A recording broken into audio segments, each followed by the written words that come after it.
This is something I've been wanting to watch. 1 hour and 5 minutes of David Heinemeier Hansen. I think I said his middle name. No, I don't know if anyone can say his middle name correctly, but here we go.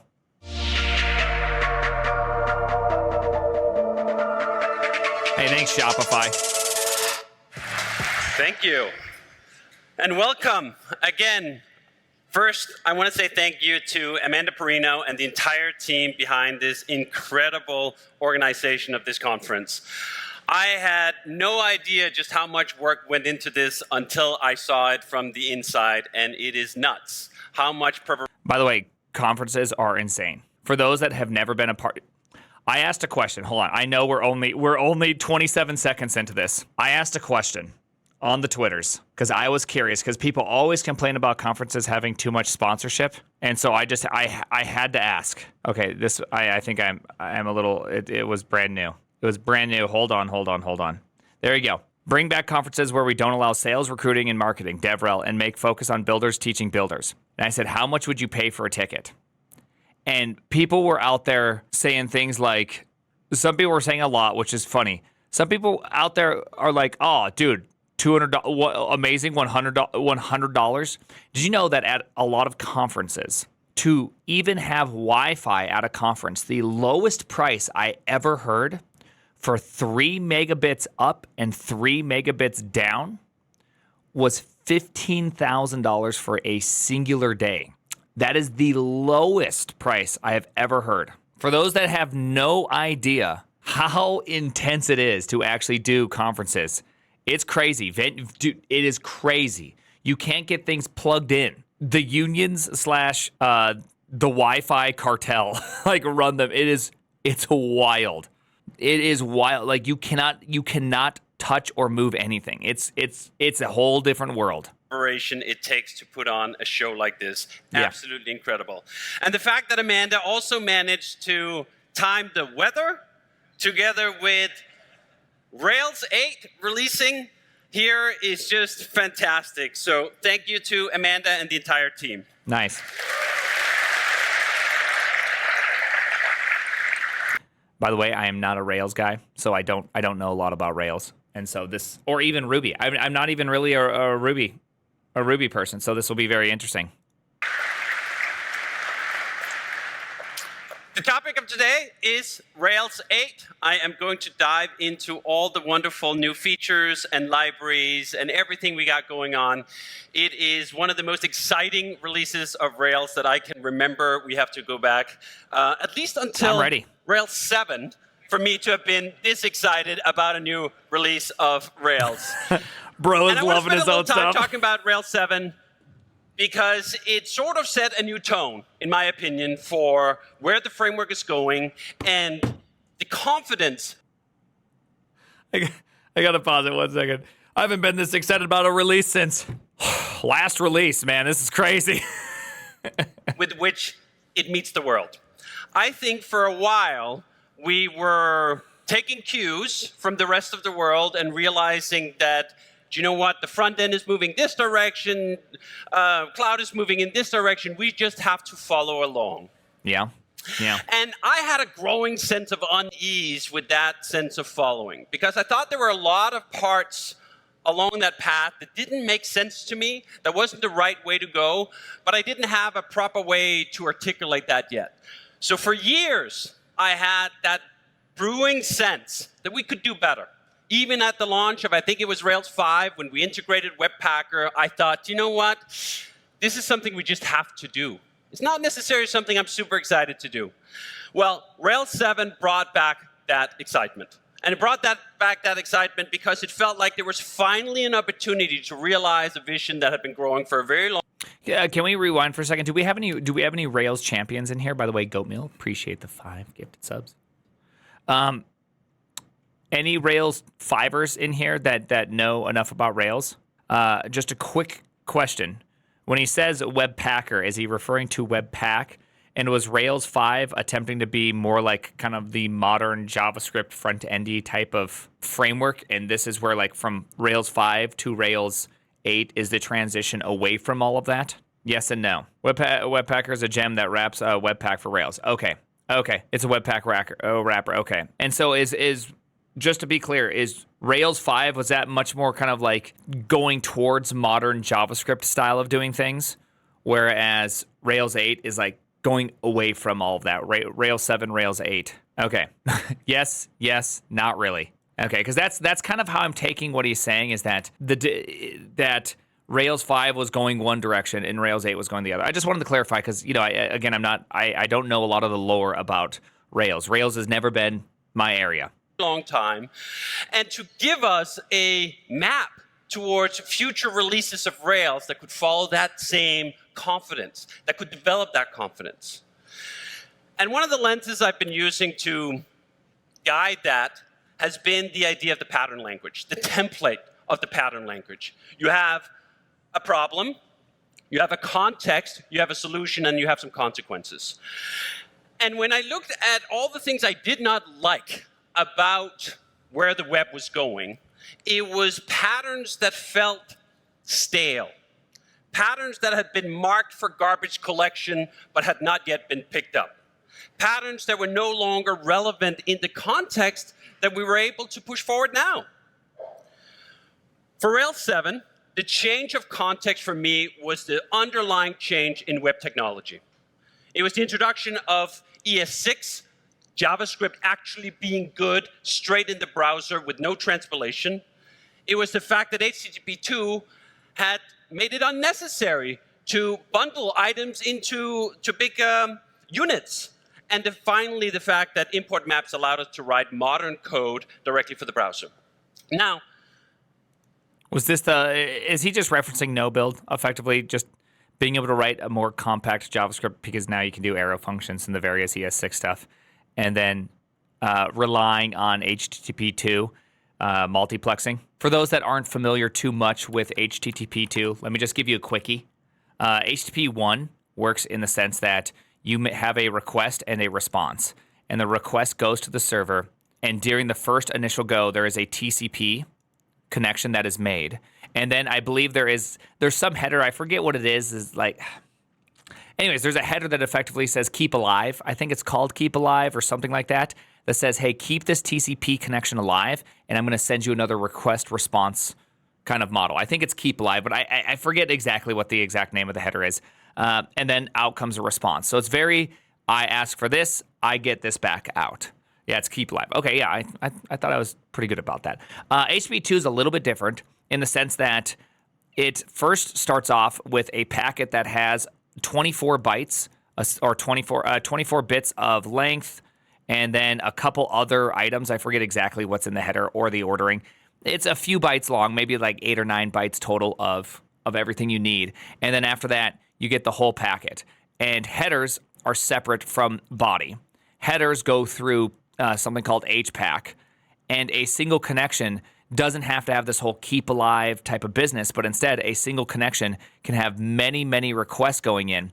The only rule is that while transferring headers, only one request can go at a time. Everything else can be just multiplexed all you can. So there's like a stream identifier for one of these. I forget how exactly it goes, but there's a stream identifier saying, hey, this is stream 7. And so as stream 7 comes back, you're able to go, okay, here's stream 7's data. I'm going to get it all. Okay, awesome. I'm getting all of it. And so it's like it's just a more efficient way of doing things because stuff is sent instead of just as raw strings where sometimes there's not even content, like content length. You have to like discover how content length is or chunked encoding or that stuff. Instead, you just have a style of message in which is just like, here's how big it is.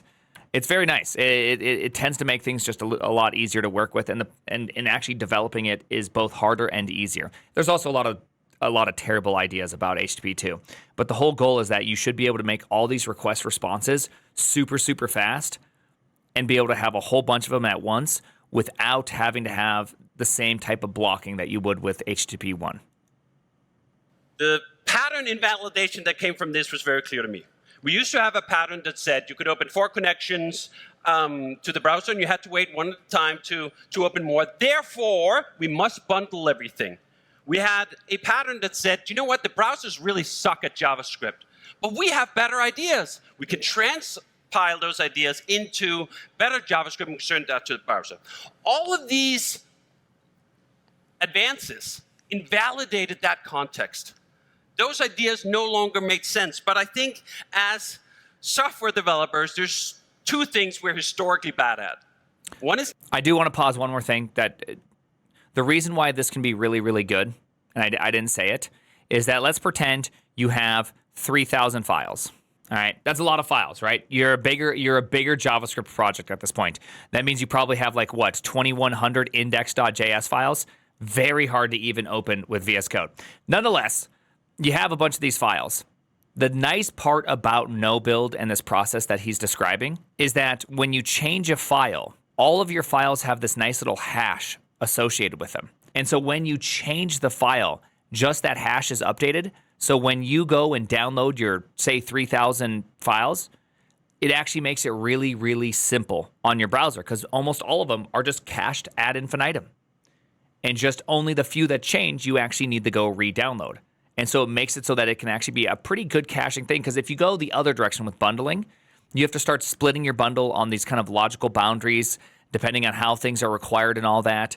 And you can only break it down so far. And so when you change one file, you could potentially re-download half your app, the entire app. It's less, in some sense, it's less good. But I understand the other argument, which is that when you have a bigger file, your ability to do good gzipping goes way, way up.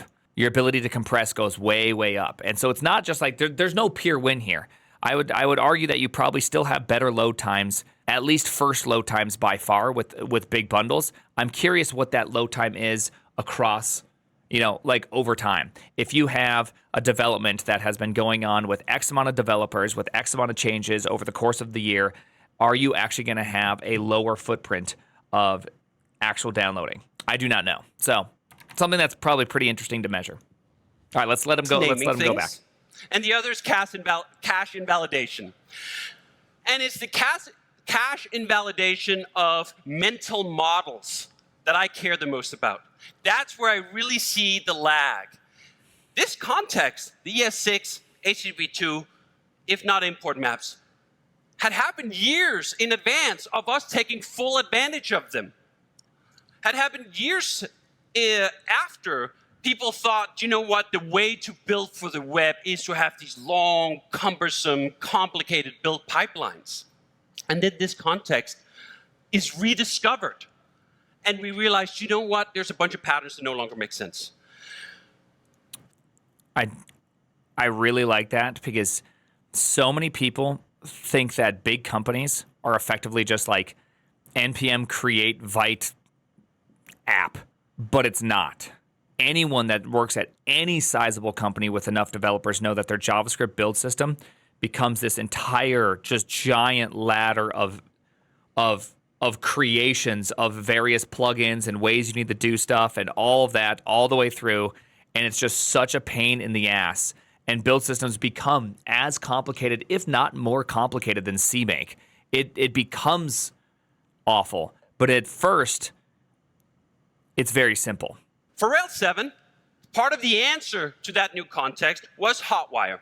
Here is a new, simpler, modest way of writing JavaScript that goes together with your backend. And it works I didn't realize Hotwire was in that only new context. It is Rails a 7. pattern fit for 2024. Cool. It was not a pattern that was fit for 2012.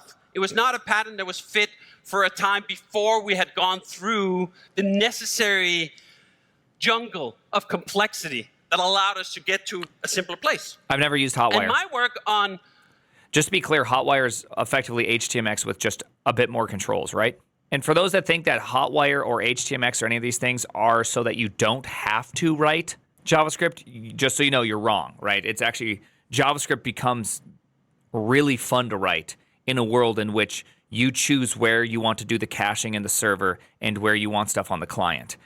Instead of having this like model where it's you view the server and the client as one, and it's just this giant like amalgamation of state being transferred in these weird places, and having this very interesting and having this like accept all the onus and complexity in the patterns you use and hoping that the caching works the way you think it does, as opposed to like having very straightforward exact caching on both sides. It's also very expensive to render on the client. Let the server or on the server, let the client. That's not true. It's not that expensive to render on the client. When you render JavaScript, a JSON, it's as expensive, if not more expensive, to render JSON than it is to render HTML. Now, I don't have 100% proof of that, but I'm quite positive that is true due to how templates work and any sort of delicious rope stringing you can do with that. Whereas, because JSON requires you to walk actual objects and actually grab keys and values off these objects. So there's a lot more to it than the other way. So I'm not convinced that it's any slower or faster. But running React on the server, yes, you're absolutely right. Running React to create an output is definitely hands down more expensive than it is to just run JSON. So I would agree. I would agree with that statement. Depending on depending on how you say rendering on the server is more expensive. Both Hotwire and figuring out which of the patterns of today were no longer relevant was, as always, driven by extraction. We are not in the business of making speculative frameworks in the Rails community. We are in the business of taking solutions that we have proven to work in real applications with real customers under real production pressures and taking those solutions out, packaging it up nicely as GIFs and then sharing. That's what we do here. Hold on, there's a lot of weird shit. Just so everyone knows, updating DOM elements more expensive on Ruby than React. Okay, so that phrase doesn't make any sense. You don't update DOM elements in Ruby. You produce HTML in Ruby. Now, the cost of how much that is, all that, I don't know because I've never measured Ruby versus React. That's a very hard measurement to make because they're two different runtimes on top of, all sorts of different. I'm sure there's many different ways to write Ruby in such a way to produce output that's of different complexity. So I don't know, right? These are one of those things where you have to actually run in production with tens of thousands, if not hundreds of thousands to millions of users to actually get what is faster. And I think at that point, you're already arguing the wrong thing. If you're really deeply concerned about speed, you use Go or Rust or Zig or anything. You don't use JavaScript/Ruby, all right? That makes perfect sense. It's that simple. If you're that concerned about speed, you're just not using JavaScript. You're using something else. You're not using Ruby. You're using something else. And my work on Hey was that path that led to the discovery of those new patterns. Led to the validation that, you know what? The whole industry is wrong. It's like that meme. Is everyone wrong? No. The kids are wrong. It must be, am I wrong or is everyone wrong? No, everyone must be wrong. That was essentially the premise of Rails 7's approach to the front end. Everyone is wrong. We do not have to accept heavy build pipelines. We do not have to accept bundling. We do not have to accept tree shaking. We do not have to accept all of these premises of modern web building as facts. We can write a different story. And can we all just agree the complexity of including Lodash correctly to get tree shaking and all these different things that exist due to it is just frustrating that we have to live this life, that you have to conform your import statements to ensure that you have the least amount of possible inclusion of code. That's annoying. It's super duper annoying. I know that it's really amazing that we can do that, but just because we can do it, it doesn't mean it's great that we can. It's wild that we have to jump through that many hoops just to eliminate dead code. That's what we did with the creation of Hey. It's impressive. Now, what's interesting is I started working on Hey in 2018, and I saw some of these trends coming, but it wasn't ready yet. Even on the launch of Hey in 2020, it wasn't quite there yet. We had structured our things around Hotwire, but we were still using, I think, Webpack at the launch. And it took a little while, in fact, a year, before we were able to fully realize these ideas and move them forward. And in fact, it was not until yesterday that we were able to fully go 100% no build for all of Hey. There is no build line in the JavaScript. There is no build pipeline in the CSS. Just for a second, I want everyone to just sit there and think about that dev environment. How awesome that has to be.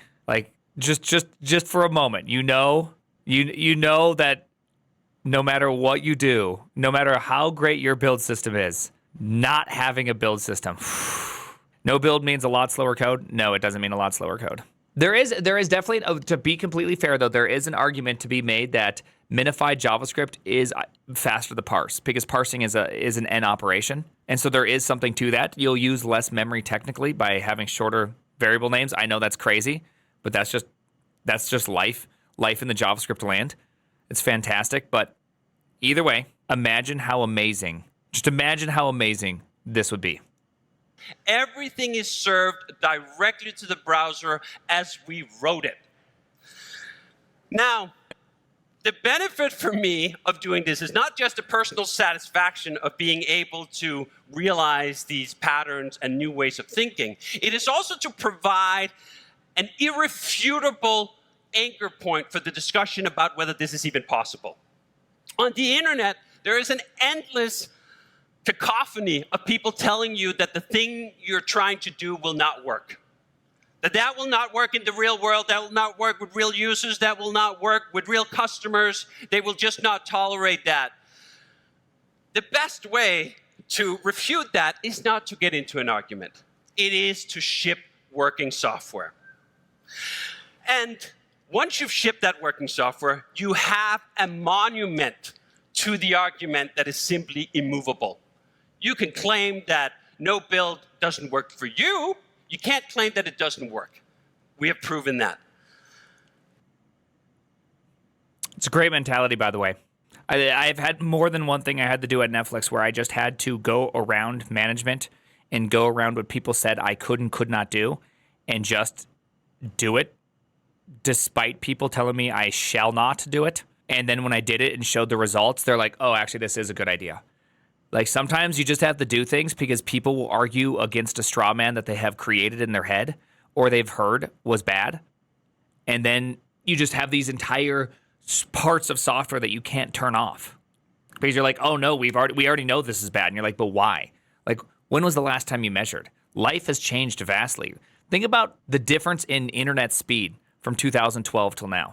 Think about the difference in the amount of bandwidth you can just shoot up and down. It's like life has vastly changed, and a lot of the assumptions that we've had has just been vastly shifted. But we haven't really adapted to what is the new normal yet, I don't think.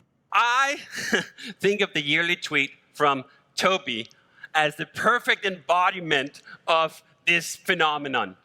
For 20 freaking years, people have told us that Rails does not scale.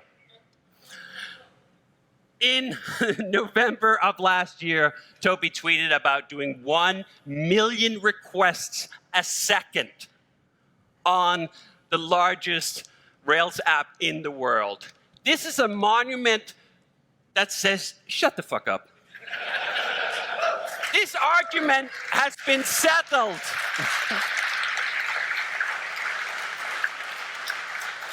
We don't need to rehash this. Just see the tweet. The tweet is the monument. And then we have... To be fair, you could use a lot less servers using Go, right? You could use a lot less servers using Rust. You could use a lot less servers using a compiled language. True and factual. This is where the true argument of doing what, like, you create an environment in which some devs are really happy and they want to be there. You know, there's people here that they love writing Go and they would hate writing Ruby, but there's some people that love writing Ruby, right? And they just want to write Ruby. Like, that's why I don't argue against the love of something. Some people love JavaScript. I'm more convinced most people love JavaScript because they've never actually tried something else. That they do it because this is what they've always done and they're just super familiar with it. They haven't gone through the process of really actually learning something else. Just because JavaScript typically is like the first language a lot of people learn in the last 10 years.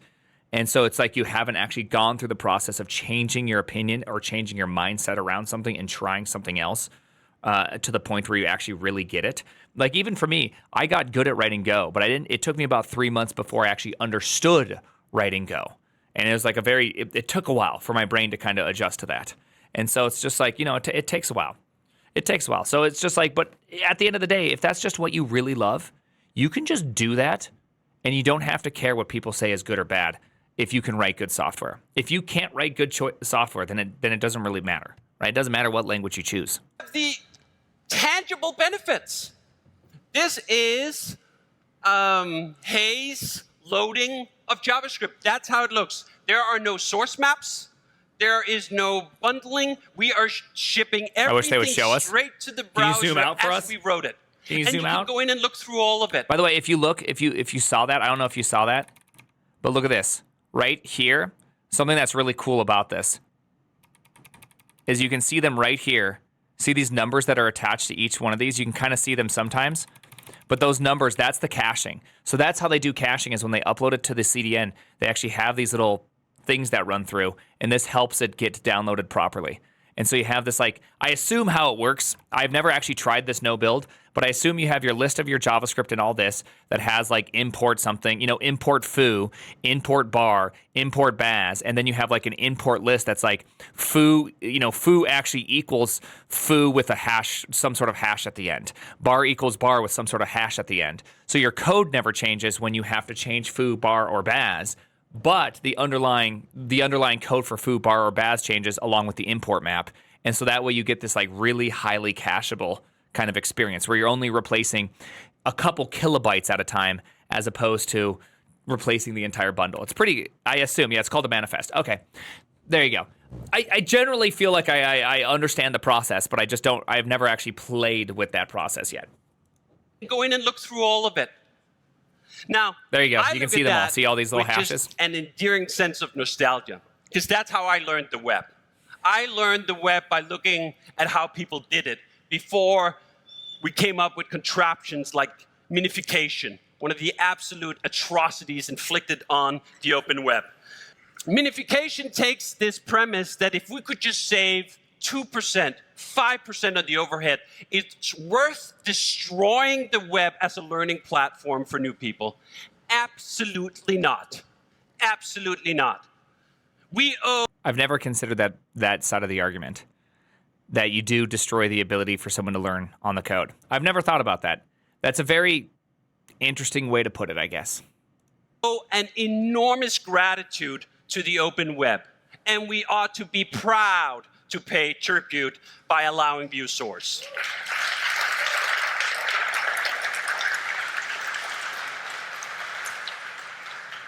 And view source requires this. You cannot do the view source if you're tree shaking, bundling, whatever. You can try to perhaps patch it on with some source mapping and whatnot, and now you're piling more complexity up on top of the complexity, and the tower will fall. The other thing I realized was the initial trick. What about security, though? There is no security, right? There's no minification provides zero security. Just in case anyone is actually serious, there is no security. There is no security. Yeah, security through obscurity is in fact not security. It's never been security. Right? You should just assume that any person sufficiently motivated will understand every last thing about your application, no matter how much tree shaking / whatever you do, right? For me to even get interested in No Build for Rails 7 was just an infuriating annoyance by being unable to compile a JavaScript project I had so carelessly left alone for about 5 minutes. None of the tools worked. Everything was outdated, and when I went to try to update it so I could compile it again, I literally couldn't figure it out. This argument I spent half a day wrestling with Webpacker at the time, and I did turn over the table. I'm saying, no, I made the integration for Webpacker to Rails, and I cannot figure out how the fuck this works? No. There's something deeply, fundamentally broken in that model. And that's when I came to realize the truth. By the way, before we tell the truth, there was something so frustrating about spending a half day trying to figure out why charts v5 and charts v4 works and doesn't work, and with Vite and ESM and all those different things that you have to dance through. And when someone makes an update, you don't really realize what the hell's happened. It just doesn't work anymore. And I feel the pain. I feel the pain deep down when someone says that. I can just gosh, I hate it. You know what I mean? By the way, thank you very much, Crab, for that. Look at that. When you give 5 subs, you give me a bonus one. Appreciate the bonus one. Danish Jesus. And the truth is, only the browser is forever. Only the browser will allow us to run code, markup, and styling that we made 30 years ago with no modification and no complaint. That is the beauty of the modern browser. It is a beast of complexity, and I would not wish it on my most mortal enemy to try Facts. to implement one from scratch today. But the benefits we all reap Facts. as web developers from the fact that browsers have gotten this good with such a commitment to backwards compatibility is incredible. Would someone say, is that actually true? Well, you just got to realize how complex a browser actually is. Browsers are intensely complex. The amount of just built-in everything to make a browser not to make your old code. Like, think about this. You can send down code that works 15 years ago, and it still runs it despite everything moving on from it. You could still send down code with width. And if you've never withed with JavaScript, you're missing out on a good time. You know, you're missing out on the ability to hate your life. All right, I got to be back. I got to pee. I know we're only 13 minutes in. I got to pee. I got to be right back. I didn't prepare properly. Don't worry, chat. I peed on my hands. It's okay. We're clean. Everything's clean. Here we go. Incredible. The idea that you can design something in, let's say, 1995, and it's still how it looks today. And it's still one of the biggest websites. This is Craigslist. I don't think they have changed an iota of that design that launched back in 1995. And it still works. Not only does it still work, it still thrives. That level of longevity when it comes to software development is something we should aspire to. And I think that aspiration goes straight through the browser. It goes through the truth of the browser being the runtime of all of this code that we have. And the more we can remove in terms of intermediaries between us and the browser, the better off we are. The more we're likely to have code that will run 5 minutes from now. Now, I understand that that Craigslist is not a beautiful website. People are like, just return to brutalist fashion. The point is that you wrote something 30 years ago and it still runs. That's the point. Okay? The point is that it still exists. It can still run, and you can still render it, despite all of the good things happening in the change. The point is functionality, yes. It's the functionality of it, not the style. That's amazing. Now, saying all that, another principle that we have straight out of the Rails doctrine is the idea that we're pushing up a big tent. I have been incredibly excited about what we were able to do with Rails 7. I write all of the code we do at 37 Signals as no build. Every single application we made since Hey has been built without any form of JavaScript compilation, without any form of CSS pipelining. That's incredible. That's not for everyone. It doesn't have to be for everyone. The ideas that I'm pushing forward connects to an overarching mission of creating a one-person framework with an on-ramp that is on the freaking floor, that someone can step onto with very little prior knowledge about all it takes to create modern web applications. It is in service of that mission, as well as in service of my own enjoyment as a web programmer, but it's not a dictate. One of the things that have allowed Rails to thrive from Hello World to IPO is a flexibility of allowing folks to opt into the parts. Actually, that's not true. You opt into all of it. You get to opt out of the parts that you'd rather do a different way. And that's wonderful. There are tons of applications built with everything from React to what have you, and that's great. And I love the path that we were able to do with Rails 7 to address that. But that's one thing I didn't know, that you can use React all you want. You can use any framework effectively and then still use Rails on the back end. Well, that's nice. I assume server components are obviously kind of out, because server components are, unless if you built like a server component Rails app. I'm curious how these new meta frameworks, they call them meta frameworks. Is it really a meta framework if it's just a framework that tells you what your client and server have to do? Is that really a meta framework? Are we just abusing the term framework these days? Is that what's happening here? Is that all that's happening at this point? I think so. But it's an abuse of terminology, of course. But I am curious if this choice to move into these meta frameworks, right? So like the Svelte kit, which I assume is effectively almost a meta-ish framework. Server components, solid start, any of these next steps. I wonder if they are making it so that the non-JavaScript crowd cannot use the further items. And what is that going to do to this audience as time goes on? I'm just more curious about that, because if Rails can't update it, if Go can't use it, unless if you build out the entire model itself. I had a job with Rails. It was horrible. Rails has a low up ramp, but scales horribly. Had to learn all the intricacies, and the language itself is the same. Starts fun, and let's see, then the untyped dynamic aspects become more and more of a pain as the project grew. Yeah, see, I will always be a strict static typing kind of person myself. It's just my personal favorite. I don't really like TypeScript. I don't like dynamic languages, generally speaking. They're just not the place I want to be. But at the exact same time, I understand that some people just thrive in that. And I used to thrive in that. I used to really like that. TypeScript is good. I don't think TypeScript is good. I don't think TypeScript is good. It's just not going to be for me. Anytime you can just take something and go as, you just kind of defeat your entirety of your type system underneath. And so I just don't like that experience. It's just not for me. I get it. Some people love that. It's not for me, okay? Just let me be me. I don't think it's great.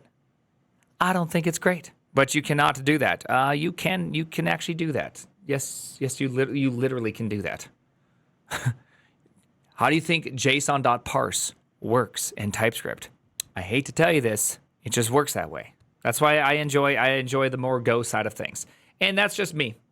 I've kind of gone through it all. I started off in a typeless language, or typeless. I mean, everything has types. They're just boxed types in which there's the runtime interpret the types. Then I went to Java, and then I went back out, right?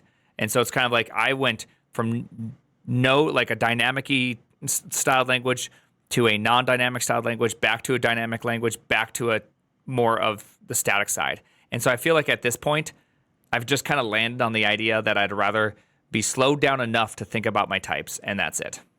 Fundamentally, what I'm excited about, why I am still here, why after 20 years I can get as fired up as I did on the first day, is that we're pushing forward towards... I have to pause this. Someone just said something that makes me angry. Wait, hang on. Isn't TS statically typed like Go? No, it is not static typing. It's not. We can talk about this at another point, but not right now. A clear, bigger mission. That bigger mission of the one-person framework, that bigger mission of invalidating patterns where the context is no longer relevant, that's what gets me fired up. And I tweeted this next thing out a while back, and I thought, in honor of the fact that we have Mats here at Rails World, I rewrote it as a haiku. Progress is our path. Complexity builds the bridge. Simplicity waits.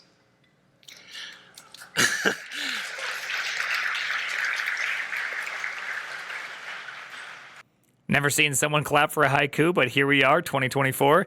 New world, new time, new life. Let's go. Okay. What I like about this sentiment, whether in haiku form or not, is the idea that complexity is actually a necessary ingredient to progress. But it's not where we stop. We're not done by the time we've solved it. We're done by the time we've made it simple. That's a very different philosophy on when to stop and when to get excited, and one I try to embrace in everything going forward, including Rails 8. Here is the dividend. This is what we've essentially boiled down the Rails 7 ethos to. rely on the browser. Give me a modern browser and I can share in this bounty of goodness. All the progress that has happened, especially in the last 3 to 4 years. Hold on just one second. Someone said...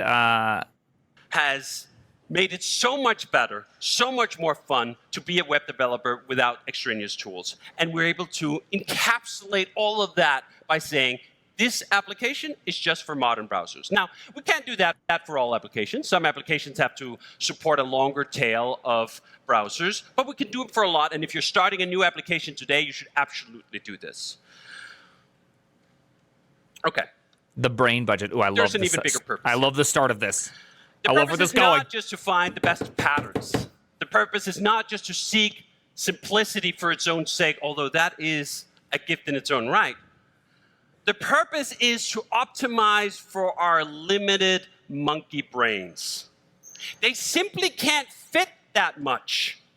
And if we're going to spend all of it learning the intricacies of some complicated build pipeline, there's not room for that much else. And what I want to make room for is all of it. I want to make room for the full stack developer who can see an entire problem and an entire solution and keep it in their head for as long as damn possible. Eventually, that will not be possible. I doubt that anyone actually can keep the 5 million lines of code that Shopify has in their main monolith in their head at the same time. But the fact that Toby was able to keep so much of it in his head for so long is what enabled us to get there. And that's the roundabout way sometimes that we end up in these discussions. People talk about, well, it is great for the beginning, but what are you going to do when you make billions of dollars in a day? What do you mean what you're going to do? You're going to do whatever the fuck it takes because it doesn't matter. You have all... He is correct. He is actually absolutely correct. If you are having troubles because you're now making so much money and making so many requests that you no longer really want to continue down the path of, say, using Ruby or JavaScript, you can just hire an entire team that are all excellent Go programmers, and you can just fix it, right? Like you don't actually have to continue down that path because you now have everything you need to fix it. That's that. I don't dislike this approach. Even though I do think that it has some level of danger in it, I can't necessarily disagree with it. The danger, of course, is that when you decide to do this, rewriting in a different language is not as simple as people make it because there's a lot of implicitness in what you're doing. And then on top of it, it's really hard to drive new features. And so then you end up having a product that just stalls for a while, 6 months, 1 year, while you're rewriting everything. And, you can lose your edge. Could be difficult. All the money in the world by then. That's not the problem to optimize for. The problem to optimize for is how do we get to the billions? That's the path. It's not like, ooh, I'm going to be slightly inconvenienced once I have it. No. And to me, the best way of looking at that problem is to look at the brain budget. That we have to compress all of these parts of the modern web development experience into small units that can fit next to each other so we can fit all of them. I got a good lesson in this recently because I picked up Vim again. And you know what? Vim is one of those funny things that actually end up taking a lot of your brain space, and you have to find a way to compress that so that you can fit, well, anything else, including the name of Jason here. I mean, I think actually Jason would be slightly offended if I started calling him Jarvis, my business partner at Thursday Singles.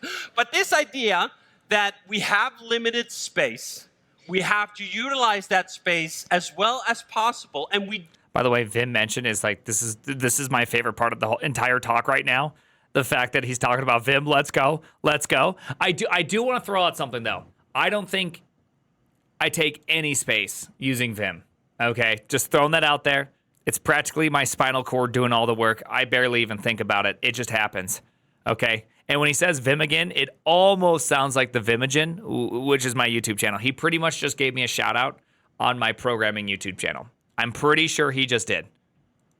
Do that by compressing the things that are in there so that we do not have to subdivide this industry into tiny slices of expertise.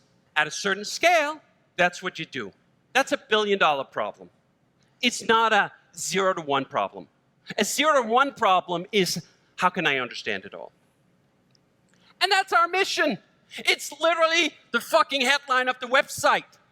Compress the complexity of modern web apps. But even more importantly, allowing us to go from hello world, getting started, the first thing, all the way to IPO. And that's what I'm going to talk about today. The two part.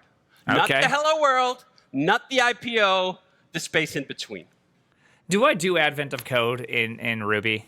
Is that what I'm hearing here? I think I want to do, if I was going to pick a new language to do Advent of Code, I kind of feel like I have to do it in Elixir. Just so Ryan Winchester could shut the hell up. But I feel like I might need to do it in something. It's either Elixir or Ruby. I'll let you guys kind of decide. Ruby is so boring. It has metaprogramming in it, which it sounds fun. Metaprogramming in a dynamic language actually sounds pretty fun. Okay? It actually sounds real. Can we all agree to that? That sounds like a blast. By the way, thank you very much. I don't know, Ryan Winchester, I don't know where you went, but I know you just subscribed, so appreciate that, Ryan Winchester. Where are you, Ryan? Did you not just gift Ryan Winchester? I thought you were there. Either way, Ryan Winchester, thank you for the gifted subs. Apparently you don't show up. And thank you everybody else. I know I'm not responding to that. Man, wish you were the man you wish you were. Appreciate that. We're in the middle of a very long and deep experience right now, okay? Unhappy Engineer, thank you for the gifted subs. Wait, hold on. Is Twitch broken right now? Can I not load? Oh, there's Unhappy Engineer. There's Ryan Winchester. Hey, Ryan Winchester, thank you for the 20 gifted subs. Unhappy Engineer, thank you for the 1 gifted sub. Notice that we're not getting nearly as many Twitch bonus subs. I think that's because Valorant was like, bro, you got to take that off. Bro, you gave out so many subs. Get it off right now. The end is near. Appreciate that. Dude, I got a mullet because of stupid bonus subs. And now they take it off? It's offensive. All right, let's get back into this. I think with Rails 7, we have an incredible framework for creating Hello World. It is amazing. What we're missing is the bridge to the IPO. And the first step on that bridge is deployment, is going to production, is taking an application that's running on your machine and putting it on the World Wide Web so that you can share it with everyone. Now, what's happened over the past, let's say, 10 years, in my experience, is that we've sort of all turned into pink elephants. Pink elephants tied with a tiny rope of learned helplessness when it comes to deployment. The entire industry has cultivated a fear of touching a server, a fear of being responsible for a computer. He ain't wrong. He is not wrong on that. And I don't blame them. I'm not sure whose fault it is. I don't know if there's like any one person you can point to as the person who started all of this mess, who did it all. But I personally put a lot of the blame on tech conferences in general, tech conference driven development, where, they call it conference driven development, where you learn about new technology and then they say how it solves all these problems. So then you bring in all those problems or all these solutions into your company, in which was solving some really large, costly problem at a big company, in which you just don't even have that. You don't even have any of those problems. And I really feel like I wouldn't even call it a grift mentality. I think it's just people sharing cool solutions to cool problems, but you just don't have that problem. Like most startups can run off a single VPS. You didn't actually need all those parts. Now, I get that as time goes on, you want more and more of these cool little things. And I do agree, those SNS and SQSQs they're fun to play with, okay? I mean, they are pretty neat. But I am not convinced that everything needed it to begin with, right? You solved a problem that you don't even have. In game development, we sometimes pivot an entire project because someone came home from a conference and it was revealed that this genre is going to be the hotness. Yeah, like I feel really bad about that, because that's just, it's the same problem, right? You have an idea, you have something you're doing, and then someone goes off and says, here, let's do something else. And then you have to like do this whole changing going on. And it just feels like it sucks, right? Hey, look at me. I'm subbing using Google. Well, appreciate that. Isn't that what being well-rounded has taught, isn't taught anymore? Is like learn it. As much related stuff, networks and servers, and you can better understand. Yeah, I mean, it's true. Being more well-rounded is good, but, you know, at the same time, you know, it's also really nice believing that you can handle any scale, right? Like any scale. Your company is built so that you can handle any scale. The reality is that your 6 users don't actually ever end up putting much load on your system, but you've built it around this idea that you could have 100,000 users in a second. And you just don't even know. You just don't even realize you just never even had that problem to begin with, right?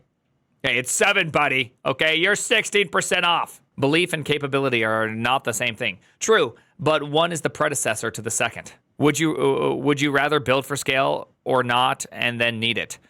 See, I think that's a false. I think that's a false problem you're kind of creating. What I mean by that is that very few people have a company that goes no users, no users, no users, no users, 1 million users.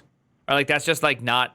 That is just not the average, or the 1%, or the 0.1%, or the 0.01%. This is like a very, very, very, very, maybe a couple companies in the entire world. And built for a Hacker News DDoS. Even Hacker News, you're talking about 100,000 over the course of 24 hours. You got to remember that you could always take your one crappy machine that you're running off of, your little VPS, and if things start scaling and you're not ready to go the other direction, and knowing that Hacker News means a whole bunch of people join, and maybe some of those people stay around so that you're slightly higher, you could always just take that and just throw it onto a 64-core machine for a little bit while you're trying to figure out what you need to do.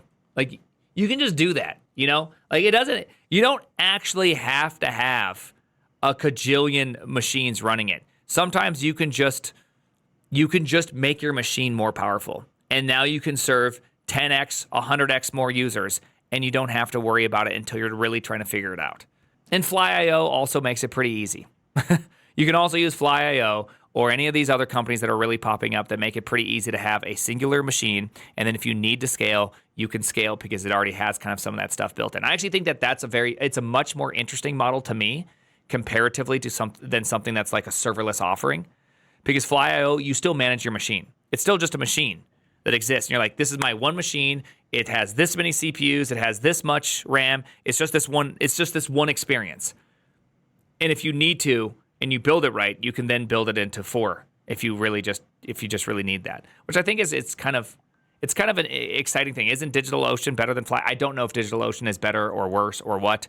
I'm just vaguely familiar with Fly. I can like launch my own machines programmatically and all that kind of stuff. But I just haven't done it with DigitalOcean. So I'm just gonna say it's probably just as good. My assumption is it's just as good as Fly, and that's that, right? There's no incentive for things like AWS to be cost effective. Yeah, that's fair. You can do a lot of the same stuff with just AWS. I just know, generally speaking, it just is a lot of effort using their UIs, right? All right, let's just keep on going. Now, when I have my Dr. Evil hat on, I go, that's amazing. You pulled that off? You convinced programmers that computers were so fucking hard that they shouldn't touch them themselves? Bravo. Bravo. That is a feat of modern marketing that I just must bow in front. But also, it's pathetic. We're the fucking elephant. Do you see how tiny that rope is? Do you know how much mass an elephant has? Do you know how little it needs to move its foot to get rid of that? Not very much at all. Now, the problem which, by the way, is hilarious considering how many developers massively rice up their Linux / their Mac machine to like the nth degree. They have deeply figured out so much of the operating system and all the little stuff, and when something goes wrong, they can fix it. They get audio running on Linux, like they're crushing it. Part is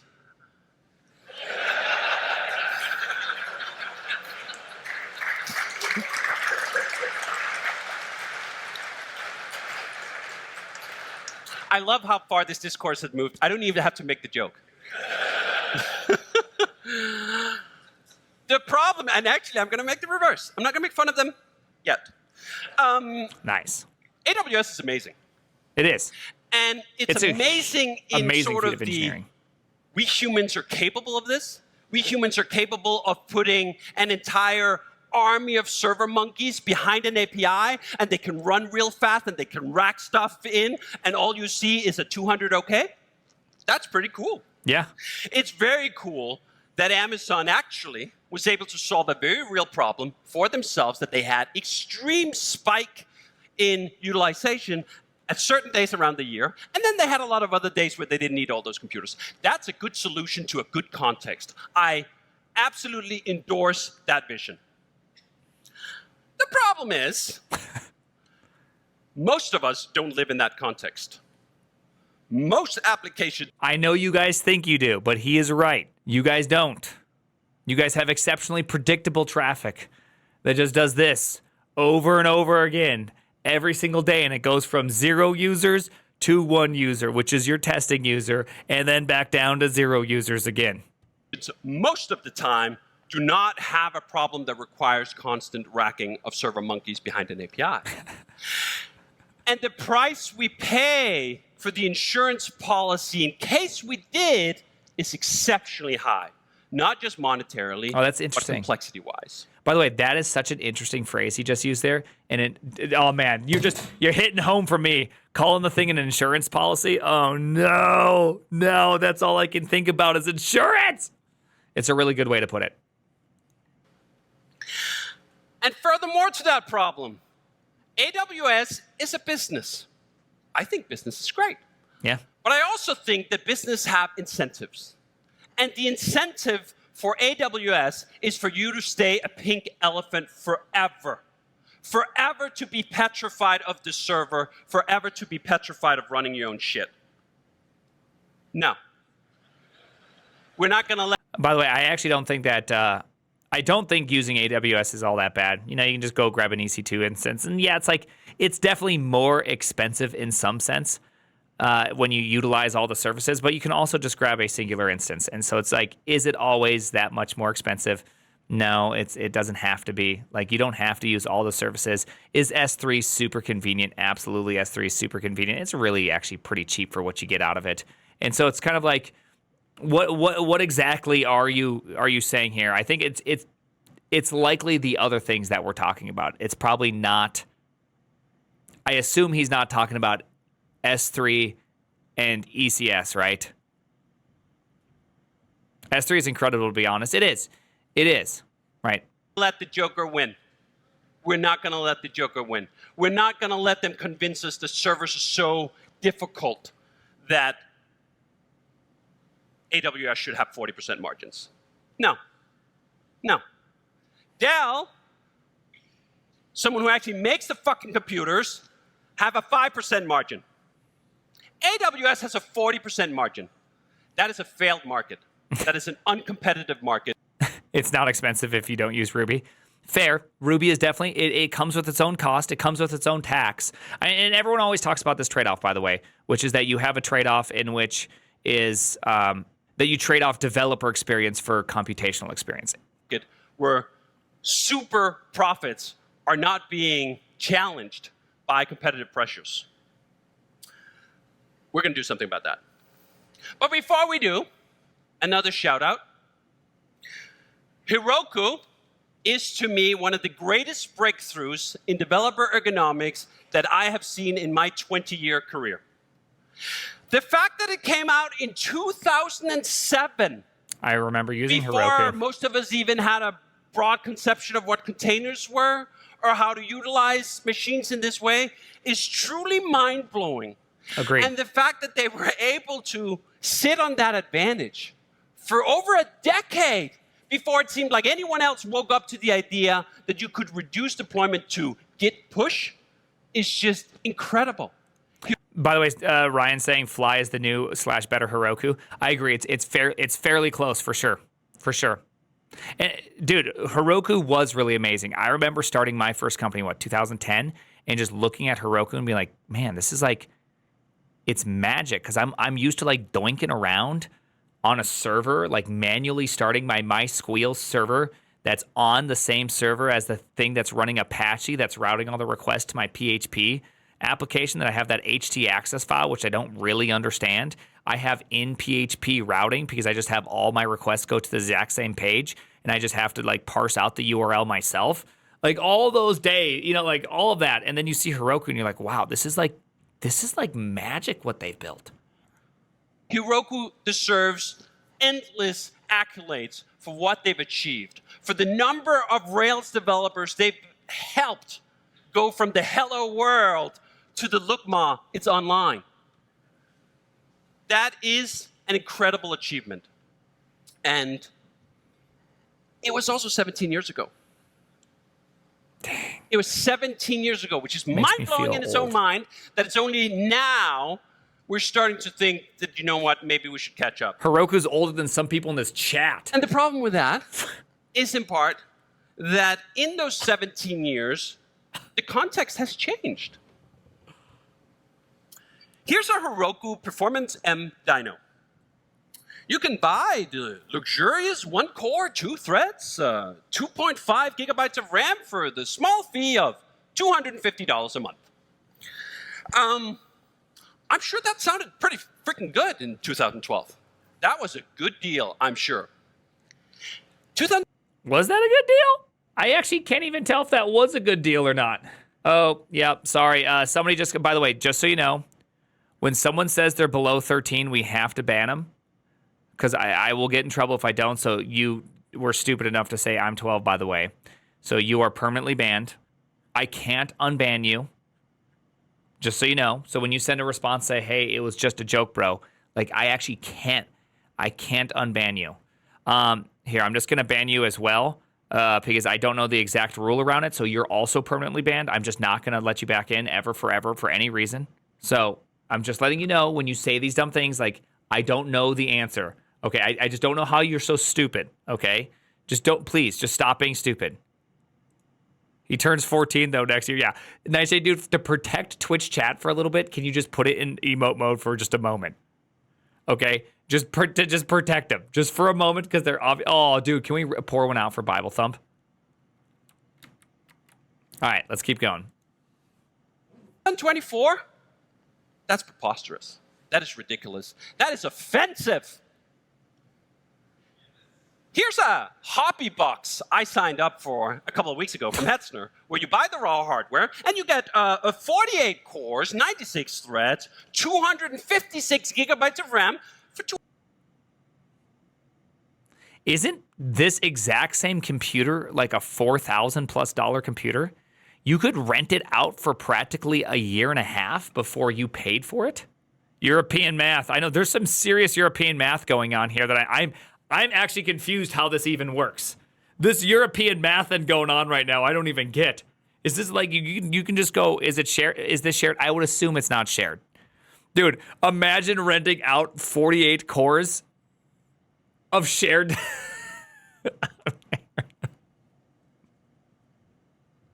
Like, dude, there ain't no way. There ain't no way that that's happening. $220 a month. What is the difference between those two things? Software. Heroku has nice software. Yeah. I make software. I think I could make some nice software. I think I would rather make some nice software than pay 100 times more for my RAM or 50 times more for my compute if they also throw in 2 terabytes of NVMe RAID storage. That's a pretty good deal. I'm actually having a hard time trying to think of why I'd ever buy a laptop again when I could just rent out the newest hardware. I mean, this is kind of crazy. That's the joker. The joker is if we can convince people that they are basically incapable of touching a computer, we can charge them 100x. Because what are they going to do? Touch Linux? And that business model has permeated. Don't worry, I understand it's the internet connection. It would be really awful to actually do that, just having to constantly SSH into everything. I get it. I'm on your team. I understand it. Dude, imagine touching Linux. Okay. Windows users are technically in shambles right now. Much of developer tech. And I don't like it.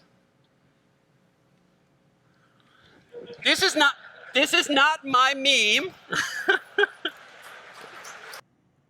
I don't know if Dax sent him this, but I will say this much. Vercel hasn't been able to catch a break since the Lex Friedman interview. I feel like they just keep getting hit. Like it's just not stopping. I think this is Dax though. It's a Fireship meme. Is it a Fireship meme? I can never tell. This looks like Dax. This looks like Fireship. It's really either or. Dude, it's just been they've just keep getting hit and it just keeps going lower and lower and lower.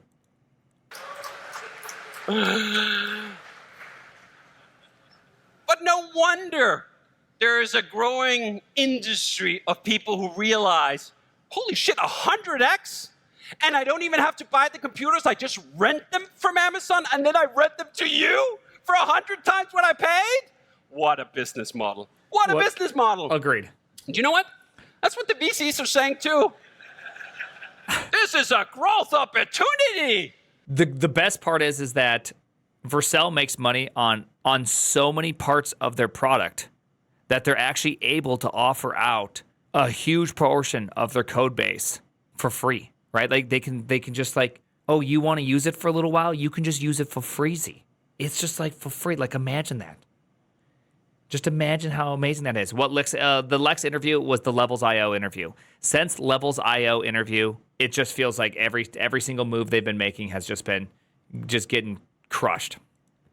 The insecurity of developers is a mass market. Let's tap into that. And that throttle has been pushed all the way to the floor, and I don't like it. I like when business identifies something new. I like when investment flows into that idea. I like the development of new concepts. But at some point, I'm not going to pay the premium for that forever. Now, I hate with a mortal passion software patents. I think they're absolutely stupid and corrosive. Agreed. I hold that idea in my head next to the idea of liking medical patents. I feel like I'm about to agree with this entire take, but software patents truly are such, like the fact that you can do that, it genuinely needs to be destroyed. Software patents are crazy.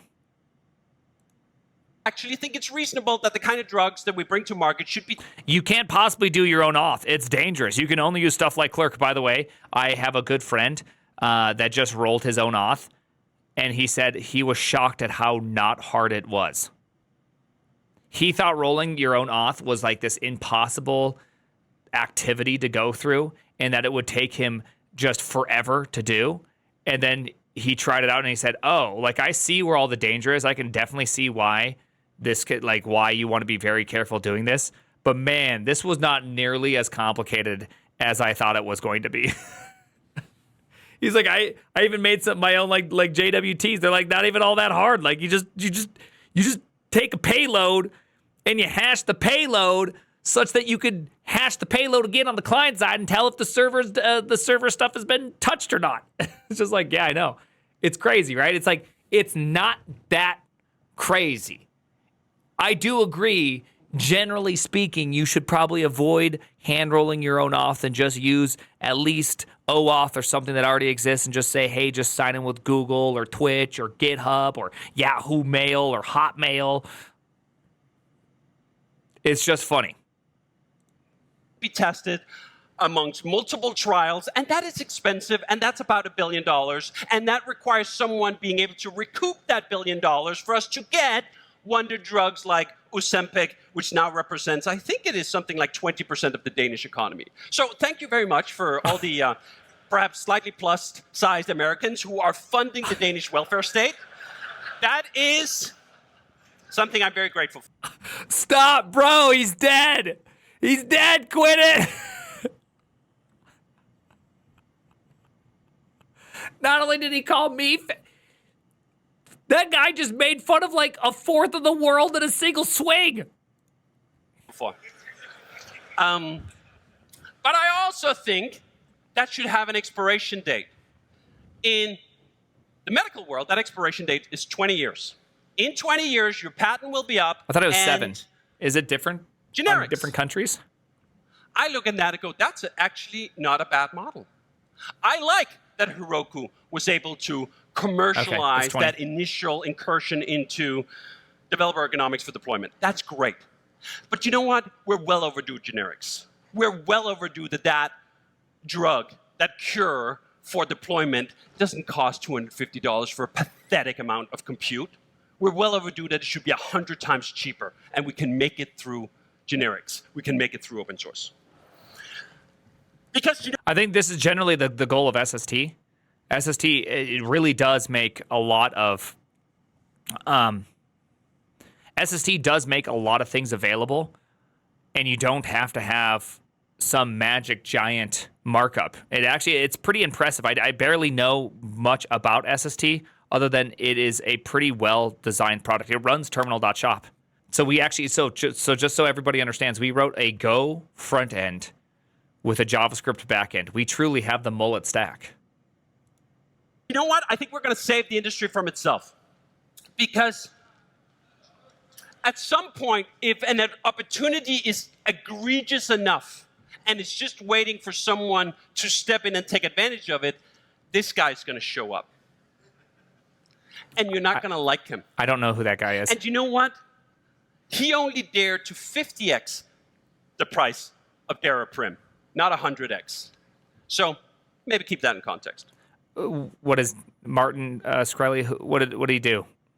I assume he vastly raised the price of some certain drug that he was able to take a lot of advantage of a lot of people, right? Yeah. Yeah. Okay. Yeah. No. I mean, this is where the danger of these patents and all that is. Like, I understand the general purpose, which is that you have to spend like an actual $1 billion to develop a drug, and it's exceptionally hard, and it takes a long time and multiple years and all that. And so I understand the protection part of it, and I can reasonably be behind good protection for companies that develop it. But also, horrible people like that guy can exist due to it. And so it's, I have a really hard time. I have a really hard time knowing where the right answer is. And the people like that, you just want to kick right in the shin. You know what I mean? Like right in the shin. Unless it's the COVID vaccine, then it takes 2 months. Yeah, I mean, the FDA literally just said, okay, bro, you can test that shit live in production. I don't know why he's here. Yeah, I don't even know who he is. Here's the mission. Here's what's possible. No pass. No build, no pass. No build, no pass. No platform as a service required. Rails will be a framework, not just now, but going forward, that does not require you to pay a commercial vendor to go to production in a way that feels reasonable and approachable. That's the mission for Rails 8. To get us to this place where the passes of the world, they're there as optional extras for minority use cases. The main path is for you to deploy your own application to any hardware of your choice in any configuration, whether cloud VM, your own computer, or a Pi in the closet.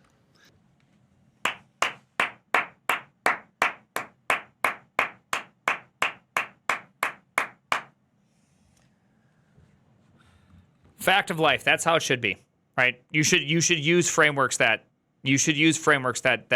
want that, right? Because that is actually really good. Things that are designed such that you can't or not very easily use without their entire setup is very frustrating. I mean, that's this whole argument with OpenNext versus Next.js, which is OpenNext is continuously trying to figure out how to make Next.js runnable. Right? Like that's the whole thing. I really dislike that, where the default running path is not for people to run themselves. The default running path is for you to run it on someone else's hardware. That's what we're going to do. But first, we have to go back to this problem that the cloud so cleverly infected us with. Server phobia. This idea that servers, they're icky. I don't want to touch them. Can someone relieve me of that responsibility? No, don't buy that premise. Don't buy that premise. Because there is a cure. There is a cure to server phobia. You can get over it. It's called Linux. It's called Linux. Not only is Linux the thing that actually runs all of our servers, it also runs on your computer, if you would like to give it a try. And I think you should. Whether you want to run it full-time or don't want to run it full-time, it doesn't matter. This is cognitive behavioral therapy. One little exposure at the time. I have a Framework 13 that's running right up here. You can come touch it afterwards. It will not bite you, even though it runs Linux. I just love the fact that we went from a talk about Rails to a talk about you should use Linux, and so that way you can stop being afraid of servers. To be completely fair, the first time I ever launched my own server, I had a lamp stack. Okay, I was a lamp boy. All right, I tossed it up there. I had a little bit of that Linux, Apache, MySqueal, PHP. Okay, PHP. What was it? 4 point something, whatever it was at the time. I was lamping hard. I'm sure these new stacks are probably way cooler than the old one. I zamped on Windows. To be fair, I did zamp. I zamped hard on Windows. I used NetBeans to develop everything, right? But nonetheless, when I would first log into my server, I was scared. I was scared I was going to take down everything. I was scared I was going to ruin everything. There was no Docker. There was none of those things. To rerun your product was quite the effort to do. I was pretty freaked out, and I developed a fear for quite some time before I actually got over it. Do you even IIS, bro? No. I love myself. And since I love myself, I can't use IIS. And in fact, I think you should, even just as the exercise of trying something else. And to that purpose, I do agree. I built you should for just try. myself my favorite Linux environment, and I'm sharing it with you.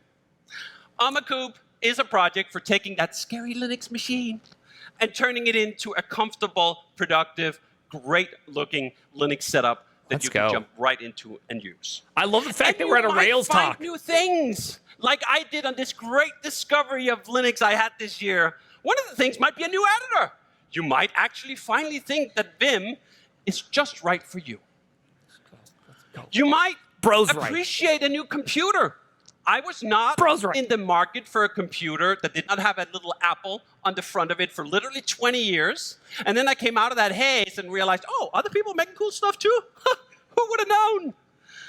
And for me, Framework is a great example of that. And Framework is actually here. I am running it on my machine. It works beautifully with Amacoup. So this is just an invitation. Now, I know what you think. What about that? I've been using a lot of System 76. Is Framework the way to go? Do I need to switch over to Framework? I never tried it. I love this idea of right to repair, but I would, can it actually stay that way? Okay. I might have to give it a try. Maybe my next one is maybe I try my next one as Framework. Hacker, he's gonna get me. That's the pink elephant talking. You don't have to listen to the pink elephant. You can graduate from pink elephanthood into something else. To be completely fair, the hacker's going to get you no matter what you use. Like, I hate to tell you this, but your Linux machine already has like 18 backdoors, of which 17 are from the NSA, and we're just discovering them slowly as we go. Okay? That's all. That's all that's actually already happening. Don't worry, you're already completely compromised. I wouldn't even worry about it. CloudFront's an NSA front, right? Or Cloudflare. Sorry, CloudFront. We might as well just call them CloudFront at this point. We all know what actually is happening here, okay? Tor networks are just the CIA. Cloudflare is just the NSA. Like, this is all just the way it is. Oh, wow, my business keeps losing money, yet it keeps operating. It's crazy. We only just handle a third of the world's traffic. It's weird, right? And that's something else. It's also not a fucking dog. It's not this dog. This is not the dog you're going to be. No. This is you on day one. This was me on day one of Linux. Fuck, this was me on day 21 of Linux. But it did not last forever, because eventually you'll get it. Yeah. Eventually you'll level up. And that's what we aspire to. And especially when it comes to security. This is one of the things I get so frustrated about. Like, hey, here's a cheat sheet for setting up a secure server. Put an SSH key on it. Make it such that the SSH key is the only way you can authenticate access to that server. And start the very nicely UI for the firewall. You're done. I mean, not quite. But that's like 90% of it. 90% of the security of a Linux box is just like fucking lock it. Like, don't leave the door open. If the door is locked, they can go up and jiggle the handle, but they won't get in. And all of this is just an incarnation of the fact it's more fun to be competent. It's more fun to know what the fuck is going on. It's more fun to know Linux because that's where your applications live. It's more fun to be competent. It is. I love that phrase. That phrase, it's more fun to be competent, is after DHH said that, he said that on the Top Shelf podcast, and ever since then, that it's like the best distilling of how I feel, which is it is more fun to be competent. You know what's the least fun part about developing? Is developing when you have to copy and paste a solution in. The reason is that you couldn't create it yourself. You just didn't know what you were doing. You had to go search. You had to go look. You had to go reason about someone else's code. You had to just kind of like, oh gosh, is this actually it, or is this not it? I don't know. I hope this is it. This looks right. I hope this is right. You know what's way better is knowing something's right, knowing the API, knowing the language, knowing how it works, and actually building something because this is the way you're doing it and it feels good. Like that feels good. It feels right. What if you don't have time to do it? You can't know all things. It's a trade-off. It's always going to be a trade-off. You need to figure out what is the right thing for you to learn, and what is the right thing you need to be an expert in, and what is the right thing to defer to somebody else. And it's okay. That's part of competence. Competence is wisdom, the ability to know which problems to solve. You cannot solve all problems. You can't go from machine code to the operating system, to the compiler, to your program running, to writing your own HTTP request, right? Like you have to offload some of that somewhere. I'm not going to develop my own CPU. I'm not going to develop my own operating system. I'm not going to develop my own compiler. I'm not going to develop my own HTTP algorithm. I actually did develop the WebSocket algorithm for Netflix, and it's used by a lot of people, and it works perfectly fine. But you don't also need to be that person. You don't actually need to write that. You don't have to. There's already a bunch of stuff already there for you. I know you might be feeling like Woody right now, but we're going to go to infinity and beyond. And that's actually the reason I really love 8. That's my favorite number. Because if you tilt it over, it's infinity. This is a tipped over 8. So let's go into Rails 8 and talk about some of these wonderful features that serve the mission. Dude, bro almost just did a 37-minute intro. Guy's better than me at doing intros, and he did it live as a talk. Like, how great is that? That is absolutely fantastic right there. Guy just did the greatest foreplay of all time as a presentation. Certified yapper, dude. The guy Yapageddon. The Yapocalypse. Yap 2K. And the first feature of Rails 8, I'm really happy to find. Wait. You don't know what's coming. You don't know it. Oh gosh, did he roll his own off? Is the kind of medicine you don't want to take, but it's good for you. Rails 8 is not going to ship with device. It's not going to ship with a black box of security. It's going to put you on the path to learning what the fuck is going on. And the way it's going to do that is we implement authentication through generation. We're going to generate the code so that you actually have to look at it, you actually have to understand it, and you actually have to realize that authenticating a user is not worth being a pink elephant for, let alone paying someone else to do it. They just copied Phoenix? Yeah, that's good. That means Phoenix did the right thing. Copying is a good activity.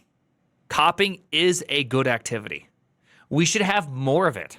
It's very good and very based, yes. You should understand the basics of secure passwords. It's not that difficult. And you can learn it. Literally, this is all the files. Isn't a secure password? You take in a password. You have a nice hashing algorithm that's complex enough, that's safe. You have a secret salt on your server. Throw them all together and then store that hash. Isn't that like the essential high level? I did it.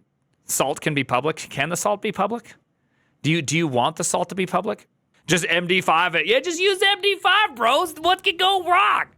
Yeah, I guess if you're using a strong enough hashing, the salting isn't necessarily the end because you're not going to get a collision. Yeah, by the way, the MD5 is a joke. Don't use MD5. Apparently, there's a way to kind of like search for a way to create collisions. What's the point if you have it public? Yeah, I just assume you don't want it public, but I'm just trying to think through why you have to. But anyways, MD5, why? Because back in the day, MD5 was considered a good way to do it. Right? That was a real way.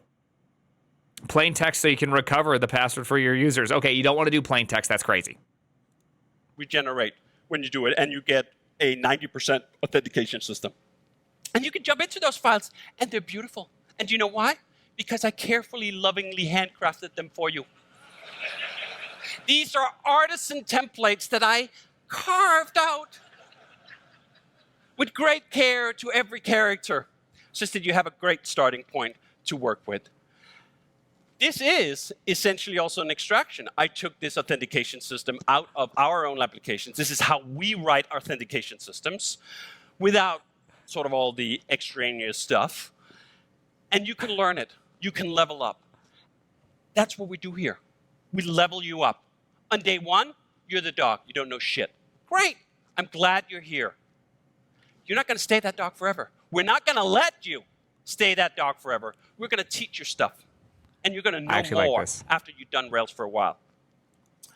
If that is the actual outcome of using Rails, that's a great outcome. Honestly, that is a great, great outcome.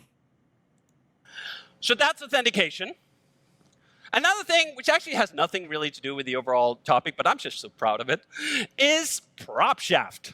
Wow. PropShaft is one of those side dividends of simplification. When we in Rails 7 went to embrace the modern stack of HTTP2 and no bundling and no transpiling, we realized that the asset pipeline as it previously existed since 2009, that's before JavaScript bundlers really even took off, was outdated and overly complicated.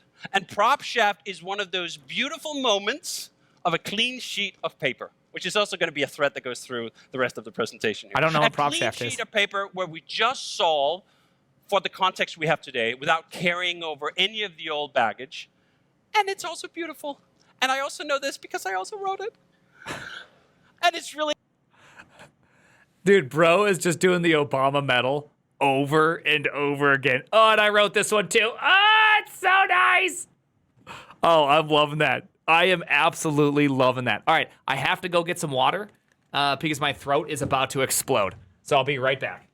Hey, fun story. I peed on my cat this morning. So I was using the bathroom this morning, and my cat jumped up in between my legs to see what was going on in the toilet, right on the back of his head. Not even my fault. You know, I was just using the bathroom, enjoying I was just streaming live this morning. Cat went right between the legs. You know, there's nothing you can do at that point. Just golden showered that cat so hard. It was crazy. Totally your fault. You were wielding it. It is not my fault. Can't do anything about that. All right, so PropShaft. PropShaft is just an asset pipeline? Is that it? Really nice, and you're not supposed to read every line of code here, but you can. It's a manifest? Bundle open PropShaft after you start a new project and look at the code. I guarantee you will understand it. I also guarantee that if you do the same thing of Sprockets, you don't know what way anything went, because I don't. And that's why we wrote Sprockets. Or, sorry, PropShaft. So PropShaft goes from the core idea that what's left after we have reaped all the benefits of modern browsers allowing us to ship code directly to the user is we need a load path, and we need to digest assets for the far future. That's it. That's what we do. That's all we do. There's nothing else in the box, and the box can therefore be very small, easy to understand, and very few issues. Okay. So what does that mean? 2 space tabs are for psychopaths? Agreed. So what does that mean? So that means it's just something that creates a manifest with a bunch of URLs so you can have a named thing, or does it actually do more than that? Very small prop shaft? More to the point, though, of the broader overarching vision is the idea that the modern web application used to require a plethora of data storages. We needed to have something to run our queues on. We needed to have something to store our caches on. We needed to have something to route. Oh, okay. So just, sorry, to go back to the previous thing. So it must take in all these assets, and that's probably how those little UUIDs get attached to every file name, and that's how those manifests are being created. So that way, if something changes, it must load the whole file up, this is just me thinking out loud. It must load the whole file up, do some sort of stupid MD5 hash, whatever it is, on top of it. Just create a quick checksum, toss it on front, and say, okay, this is the new version of the file. And then you're still requiring foo.js, but on the other side, it's actually foo.js dash some big SHA, some set of hexadecimal digits, whatever it is. Okay, E-tag. Our Okay. WebSocket updates on. Is this the part where you mentioned SQLite? Because we can collapse all of that into one database. Is this or one database system, at least? The database today is so fast that we do not need RAM for most operations, and we should take full advantage of that. And in Rails 8, we have. In Rails 8, we're introducing a trifecta of database-backed adapters called Solid. We have Solid Cable for backing WebSocket communication through databases. We have Solid Cache for storing caching in the database. And we have Solid Queue for running jobs on that. And it all runs from the one ring. One database system, one thing to learn, one thing to operate. And even better than that, and it was not even in the design, but it propped up along the way, SQLite. Let's go. SQLite is actually impressively good, okay? The amount of databases you can create and drop and new ones and all that, it's just amazing, okay? People be sleeping on SQLite, and I don't think they need to be sleeping on SQLite at all. Ryan, Solid.js Carniato is crying also right now that there's a new Solid in town. Has allowed us to even take the system out of sleep with SQLite. What? There's no longer a process to operate, just a collection of files that you use directly. LibSqueal, and that baby. is an incredible service to our mission of making it easier to go from hello world to something that's online. You don't even have to know how to set up a database. It is just a file on your file system. There's some things you have to figure out, like things that I've recently learned is that you definitely want to think about, writing to the same place and making sure you don't have those database lock errors and how to retry and stuff like that. There's definitely a little bit more. You have to enable wall. Even with wall, I was still running into these database write errors. And so you do have to do a little bit of, extra work on top of it. But nonetheless, it is incredible. And the best part about SQLite, in which people are just absolutely you have to do, is that you can literally take the state that has happened, save it, and then start from that state anytime you want to. It's just a file. Remember, SQLite is just a file. So that ends up looking a little bit like this. When you start a new Rails 8 application, you will actually get 4 database files for SQLite. One for the primary database where all your domain models live, one for caching, one for queuing, one for cable. And you don't even have to open this file to go live. You don't even have to know anything about how this is all configured, because through the wonders of SQLite, we don't have to. The first, as I mentioned, is Solid Cable. Solid Cable is one of those extractions that came in about 2 weeks ago when I was preparing this talk, and I was going through my demo, and I saw that I still needed fucking Redis. And I was like, we're so close! We're so close to taking Redis and putting it over in the optional bucket, but we're not quite there yet. We need something for Action Cable. What do we do? And then, thankfully, NecPesa implemented Solid Cable as a database-backed adapter for Action Cable and made my keynote so much easier. So thank you, Nick, for improving the flow of my keynote. This chat knows a lot about Solid Cable. So I don't really understand this web-backed, this database-backed WebSocket connection thing. Is this like just for creating some sort of ephemeral chats and then having those chats get stuck around long enough that if you refresh, you can see it again? Is this Is this what they're attempting to say? I don't really understand what it is, but I understood all those I understood all the words individually. I just didn't understand them all put together that way. Why reinvent the wheel when Redis is already solving this problem? Because SquealLite also solves a lot of this problem, right? Now, what blew my mind about Solid Cable is just how fast SQLite is, especially on the same computer. How competitive it is with a system that operates entirely in RAM like Redis. This Solid Cable adapter gets within 50% of the performance of a purely RAM Redis PubSub shuffler around, and it's writing to a freaking file. That's incredible. That's one of those aha moments where, like, yeah, this would not have been possible in 2009. NVMe drives have jumped 2 orders of magnitude. That's what's allowing this to be possible. That's incredible. It's true. Solid state drives have made life amazing. Now, again, whether you actually use this in production or not might depend on whether you need Redis anyway. For other things, it doesn't matter. We're trying to get the on-ramp all the way down to a point where people don't even know, don't have to. By the way, you are true. You don't have to. You don't have to sync with every single write. Absolutely. You're absolutely right. You don't have to do that. Also, there's a lot of performance improvements and things coming down the pipeline, I think, for SquealLite over the course of the next 2 years that is going to probably close this gap quite a bit. To know on day one where they're sitting with their little dog, paws, going on the keyboard, not knowing everything. Great. That's what we're going to get to. The second in the solid trifecta is solid cache. Now, this is something that was actually born out of direct need and extraction from our setup at Basecamp. We had a caching system built in Redis. It was rather large. I, at one point in 2015, posted a sort of narcotics bust type picture of all the RAM we were going to put in these boxes. I think I had 15 or a terabyte or something laid out on the table. RAM is still expensive. Yeah. RAM is still limited. Disk is sort of almost kind of not. This is where we are today with Basecamp's use of solid cache in production. We store 10 terabytes of caching for 60 days. A partial, where the underlying template does not change, will last in our cache for 60 days. That's a long time. It used to be 17 hours. And you'll see exactly what happens to our response time when caches get to live that long. We have a 96% hit ratio. 96% is really good. That's like insanely good. Here's a picture of the impact. Can you tell where we introduced solid cache? I can see you probably had one oopsie daisy bug right here that you didn't really mean for things to happen. You know, you goofed it. Something got goofed up right there, but everything else is looking amazing. Right here. 400 millisecond request on the P95, 200-ish afterwards. That's the direct consequence of carrying your caches forward much longer. But we had other constraints, and this is what I love about working in the real world. This is about what I love about working in production. I would still like to see the 99. Well, the P95 is pretty interesting, though. It's pretty good.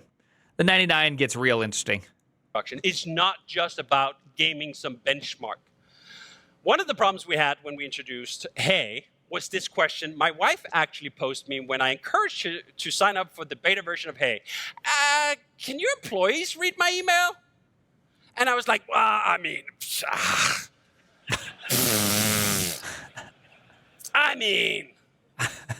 yes, kind of. Solid Cache supports encryption. It is built on top of Active Record. Active Record encryption was also designed for Hey, and here's a second order dividend where our caches can support that too. And help us fulfill our security promise on Hey.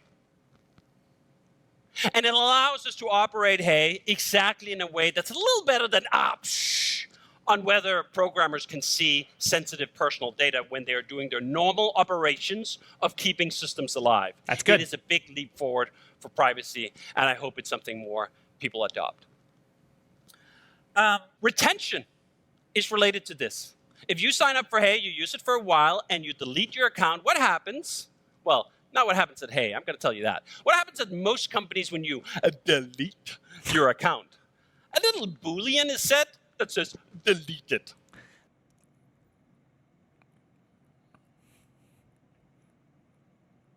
It's true. Your data. You think those big companies? You think those big companies are going to be giving away your data? It's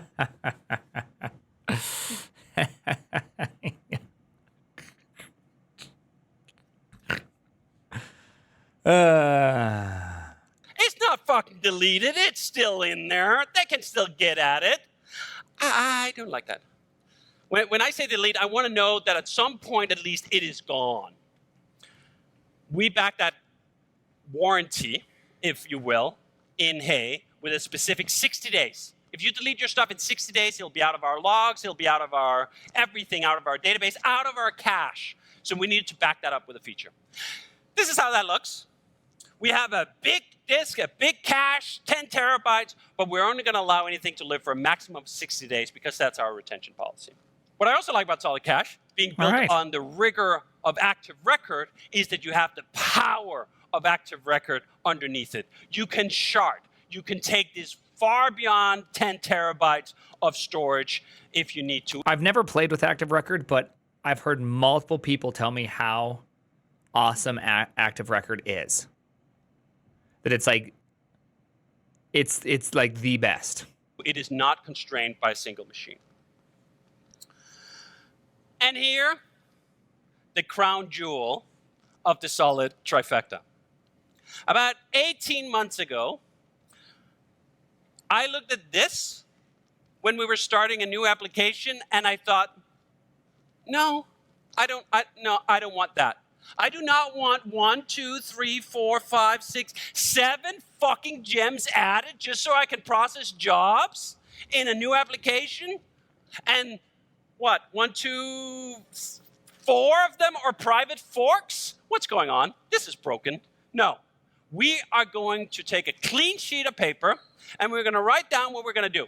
We're going to build a new active job backend that's going to be high performance so it can live up to all the jobs that we push through the system. It's going to work on all the 3 major DBs such that it can work for everyone, whether they run. That's Postgres, SQLite, and MongoDB, I assume, right? Right. Not Mongo, Oracle then. Yeah, definitely Oracle. Run SQLite, Postgres, or MySQL, and we're going to make it full features so that we're not going to be wanting for another 6 gems after we install it. And that's exactly what we built, what Rosa built. It can run in 2 ways. It can either run in its default, I don't even really necessarily know what the queue is way, where you run a single process and solid queue attaches to Puma. That is the default setup. Or you can run it as a separate set of job hosts, which is what most applications will do once they get to a modicum of scale. You run bin jobs to start the supervisor, and all these jobs run for you. Backed by a database, backed in a way where you can actually interrogate if something goes wrong. It's a super duper awesome system, and I feel like building out a jobs platform is actually, it's like a fun problem. That was kind of like my last thing that I was doing at Netflix before I quit, which was helping out on the testing side of things, because we had this train wreck of a testing environment that was being fixed, and really a testing environment is just a job system, right? Where you have device registration and the thing you need to run, and you just need to smash them together and get output. It's actually a pretty fun problem, right? It's satisfying to make nice, exactly. It is actually, part of me was a little bit sad leaving Netflix because I didn't get to see the thing all the way through because there was just so much fun parts about it. Oh well. I have always just thought this problem space is super interesting. Ever so pleased Netflix, by the that way. We ended up coming up with all these dials that you needed to expose to tune things in high velocity environments. You can start it with all sorts of different configuration files for specific parts of your application. It even has recurring jobs built in, which was one of those challenges we faced when we were moving applications to the cloud, or into containers, I should say, and trying to figure out what to do with cron. This is a better cron that runs fully inside your Rails application and can start any job. This is actually what our definition in production looks like, at least 2. I thought, doesn't DHH was the one that kind of coined the term, sorry, something's going on right here, and I don't know what's going on right here. Some noise. Either my cats are causing some real problems or not. I thought DHH was the one that championed the idea of convention over configuration. But for the last few slides, it's been quite a bit of configuration. Is that bad? That's how I felt recently too. At scale, you have to configure. Yeah, I mean, I don't know how you wouldn't do that, right? You don't understand that this configuration has conventions to it. Okay, you calm down right now, buddy. 2/3 of it, of all the different cron jobs that we set up. And this entire system is doing 20 million jobs per day just on Hay. It's a good amount of jobs. It's incredible. We have another 80 million jobs to run on Basecamp and some of our other systems. We're going to bring it all onto SolidQ to run about 100 million jobs a day. It works. It's good. It's easier. It does not require 7 gems, and you can kick Redis out of your stack when you shift. Nice. I do like the idea. I know I just interrupted you. I do love the idea that he is pushing towards taking things out. Like, there is something that's really nice if you just have SquealLite, right? Like, there's nothing else. Like, that's it. It's just SquealLite. You use it all over. To me, that's really nice, as opposed to having to have all these different types of services for every last little item. And I'm not saying that, obviously, Redis, I mean, at least by the numbers, by the performance testing he did, is better. But I like this idea of having just less dependencies. You only have to consider one thing. Kick Redis out of your stack when you shift. Thruster. The other idea of getting rid of all the dependencies with Rails 8 is the idea of getting rid of Nginx, other forms of proxies, other forms of things you have to put in front of your application before it's ready to face the internet. The mission for Rails 8 was the Rails 8 container image that comes out of the default setup should be directly exposable to the internet. It should be fast, it should be secure, it should be easy to use, and it should require no expertise. Thruster brings half of this as one part of the proxy. It brings send file acceleration. If you're sending a large file, you're not going to tie up your Puma process to do so. Okay. It does cache control, caching of anything you said public to or otherwise, is that, again, Puma doesn't have to deal with it. And it does gzip compression, and eventually will do broadly as well. It is installed by default in our lovely default Docker image.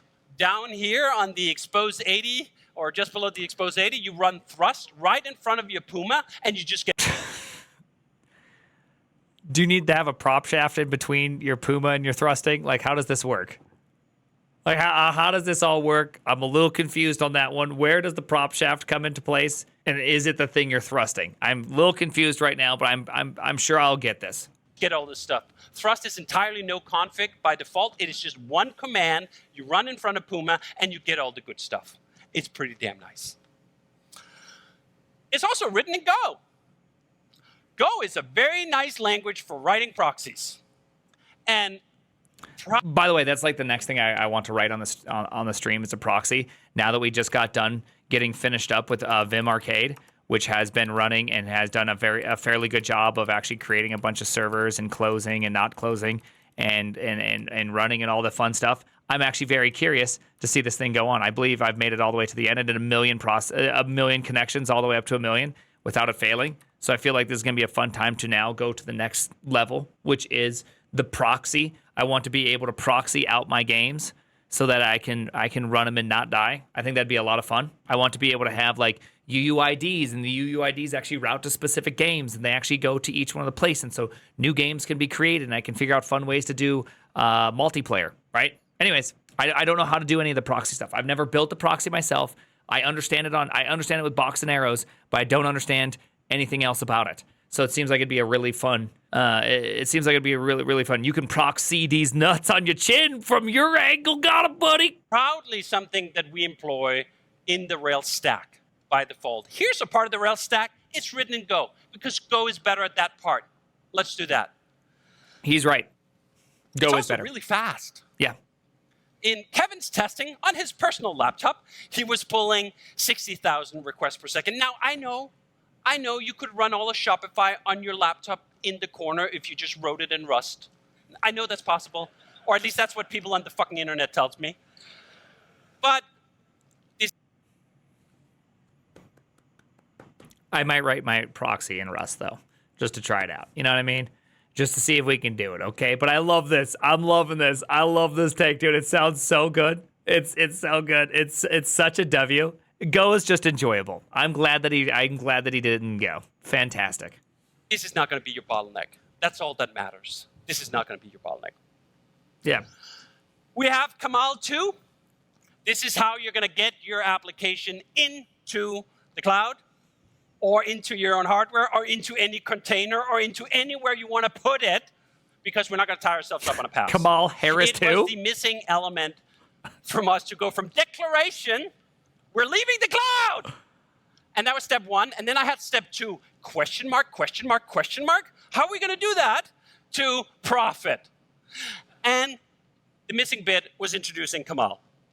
Kamal 2 levels this up substantially. It does all. Wait, so with Kamal 2, you can be unburdened by what has been? Is that what you're telling me? Like, I know you were in the cloud, but now you can officially be unburdened? Damn. That's cool. That's cool right there. Auto SSL, so you don't even have to know anything about how to provision an SSL certificate. It does it automatically through Let's Encrypt. It allows multiple applications to run on a single server, so we scale down as well as scaling up. It comes with a really simple declaration setup for detailing what your deployment looked like. This is basically it. The entire setup is encapsulated in the fewest possible pieces of information. It just looks like Docker Compose files. As close as possible to no config. It is backed by a brand new proxy that is also written in Go. YAML engineers. That we replaced traffic with, the former proxy of Kamal, to make it even easier, make it even faster, to support auto SSL, to support multiple apps with zero configuration. That was the mission for all of Kamal. How can you have no configuration at all to set up this stuff, so you don't even have to understand the concepts required? Nice. Kamal is dope because you can actually use it for more than Rails. Oh, that's cool. So it is just true. It's just something that helps you effectively run your app. Is all it is. It's just it's a proxy to run your app all nicely. That's cool. See? I want to go check it out now. The orchestration of it all. All right, cool. I'm going to show you a quick demo. Pay attention. It's only 5 minutes and it goes real fast. But the precepts is I have 2 domains set up that both point to a single server. The application is going to live on Alpha and they're going to live on Bravo. I have a Docker Hub place to store my images. That's my container. We're working very hard, by the way, to get rid of this step 2. You shouldn't have to use Docker Hub or any other registry service to run this. But let me show you. If they're awake back there. Let me show you. All right, let's go. We're starting a new Rails application. We're going to start it off main in about a little bit. You'll be able to just start it with Rails new. We are going to generate a scaffold application like we always would, just messages with title and body. We're going to migrate that. It's all set up already. And now let's go have a look at our routes. Let's connect it straight up to the root so that you can access your application on the root when we go straight to deployment. Let's test that it works in development. Yeah, it does. Great. That's the old scaffold. You've seen that for literally 20 years. This is how little it takes to get there. Now we're ready to go to production. And we do that by opening up the deploy YAML file. We are speed running an application. going to fill in 2 things. We're going to fill in the name of the user we're going to use on the registry, and that's what we're going to fill in. That's DHH. And then we're going to fill in the IP address or the DNS of the server we're deploying to. Then we're going to fill in the host name we're going to bind our SSL certificate to. And I think we're almost ready to go. Well, let's make it multi-concurrency here. We're going to turn on that we have 2 processes, and we're going to turn on log level debug so we can see everything as soon as we go to production. And I'm actually going to just take out a little bit more noise from the log. I found a better way to do this sooner, but this was in the demo. Let's go to production. What does it take to go to production? First, you have to commit everything to Git such that Kamal knows the version you're deploying. Once you have that, we're going to run Kamal setup. Okay. And Kamal setup is going to build the Docker container image off the default Docker file. It's going to stick thruster in front. It's going to run a Docker entry point that's automatically going to set up your databases. It's going to push that to the registry. And while that is cooking, let's start another application. Let's start Bravo. And we're going to run the same thing, but we're going to use a Rails template to essentially do what I just did, just automate it. We're going to run our scaffold. We're going to run our migration, and we're going to set everything up in the same way. This is actually a really nice feature. If you make a lot of similar Rails applications, you can use the Rails template setup to do that. Bravo is set up. Let's see if we just go straight to dev. We go to straight to, oh, I ran Bravo, by the way, with Tailwind. We can add Tailwind on top. You can get a really nice looking. That looks much nicer. Much prettier version of our trusted scaffold when you do that. It also works with a build step if that's what you want to do. And now, by the way, that was really smart to build the same application, one with Tailwind, one without, so you can just see the difference. This is a really good demo, by the way. I like that. Let's check if we are live. Is Alpha? Alpha is live in production on a real domain name on my hobby Hetzner server I introduced you to earlier. That's all it took. There was no pre-cooking on the server. There was no setup. There was no installation. All you needed was a fresh, plain Ubuntu box to get to that step. Now let's set up the second server on Bravo. We're going to run through the same step. We're going to build everything up. But while that's cooking, let's have a look at the logs for Alpha. You can run all these commands as though you were on that server, and we can see, for example, what happens here if we update a message. It is updating everything in the database. You can just scroll back as though it was local. This is really nice when you're first going to production, when you're first trying to figure out if everything is working, seeing that everything is set up. We can run a console. Kamal 2 has aliases, so you just write command console, you are in the production console on the server right away, and you can update all your models. Let's update that, for example, changing the title of this message and checking, voila, we updated it straight from Toronto, woohoo! All right, let's go back to Bravo here. Let's see if Bravo is in production too. Oh, it is, look. Bravo.exitsoftware.io. It is in production. Both of these applications are running with automated SSL setups on the same server. And it even runs with cable. It even runs with live updates. It even runs with the caching. It even runs with the queuing. Everything is pre-configured. It's running on SQLite in production with all the real stuff. All the real stuff you'd actually use for a real application.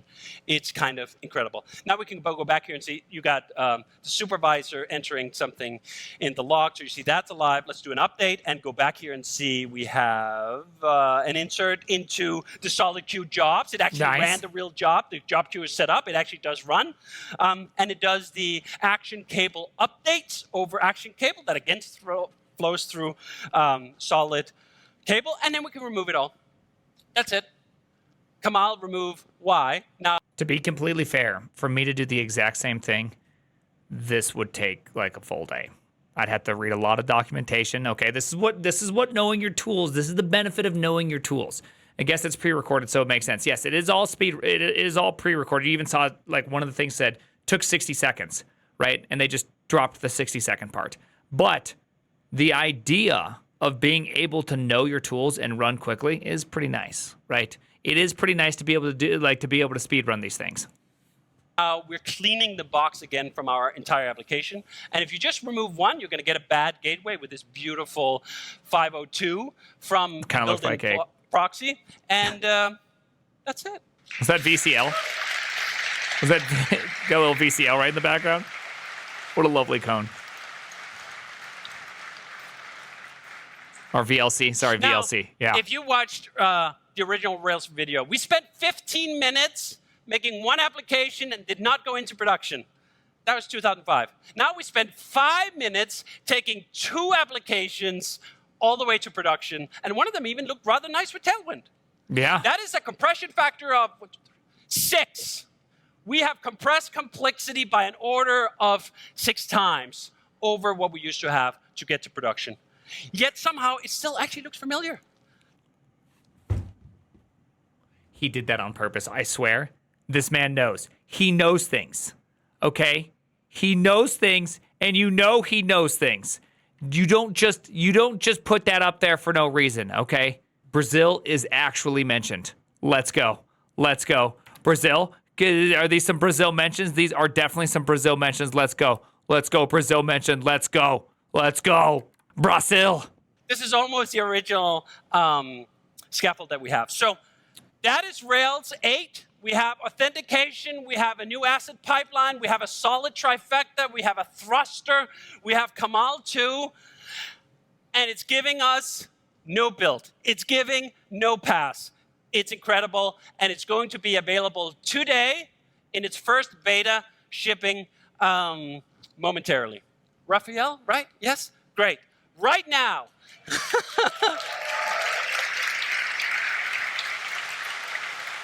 As long as I can prop shaft thrust that Puma, I think we're good.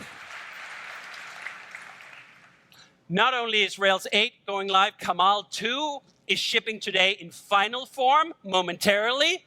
Solid Q is shipping in its final 1.0 today momentarily. All these things are actually ready to use. For once, I didn't have to come here to talk about vaporware. We are live. All of it is out there. I hope you start your first Rails application today. It's pretty good. You know, Ruby looks really good. You know, it's shocking how much good software there really is out there. You know, I'm going to be just completely honest. No matter what you think of Next.js or Vercel, it's still an amazing platform. Obviously, the looks of this looked really amazing. I have not used it. I don't know Ruby even in the slightest. I have massive respect for THH, but still, this looks amazing. Laravel, I've never built something with Laravel other than that small little thing I did with TJ. It looks amazing. It is shocking how much good things are available for people just to build whatever they want in. Life is shocking how good things are. And I'm sure Elixir is even better than all of them. But bless my heart, I haven't Elixir nuts yet. And so I just haven't done it, and I'm sure it's amazing. The DX is off the charts these days. It's true. It's just true. Got him.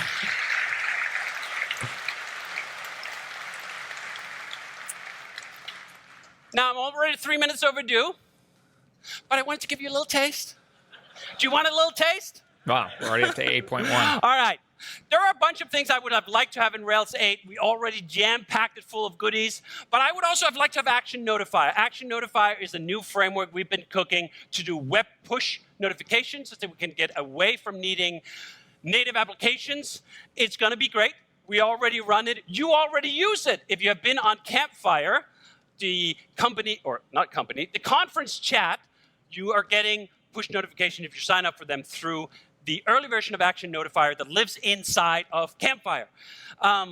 It's a pretty simple framework, but there's some subtleties you need to deal with to set up the web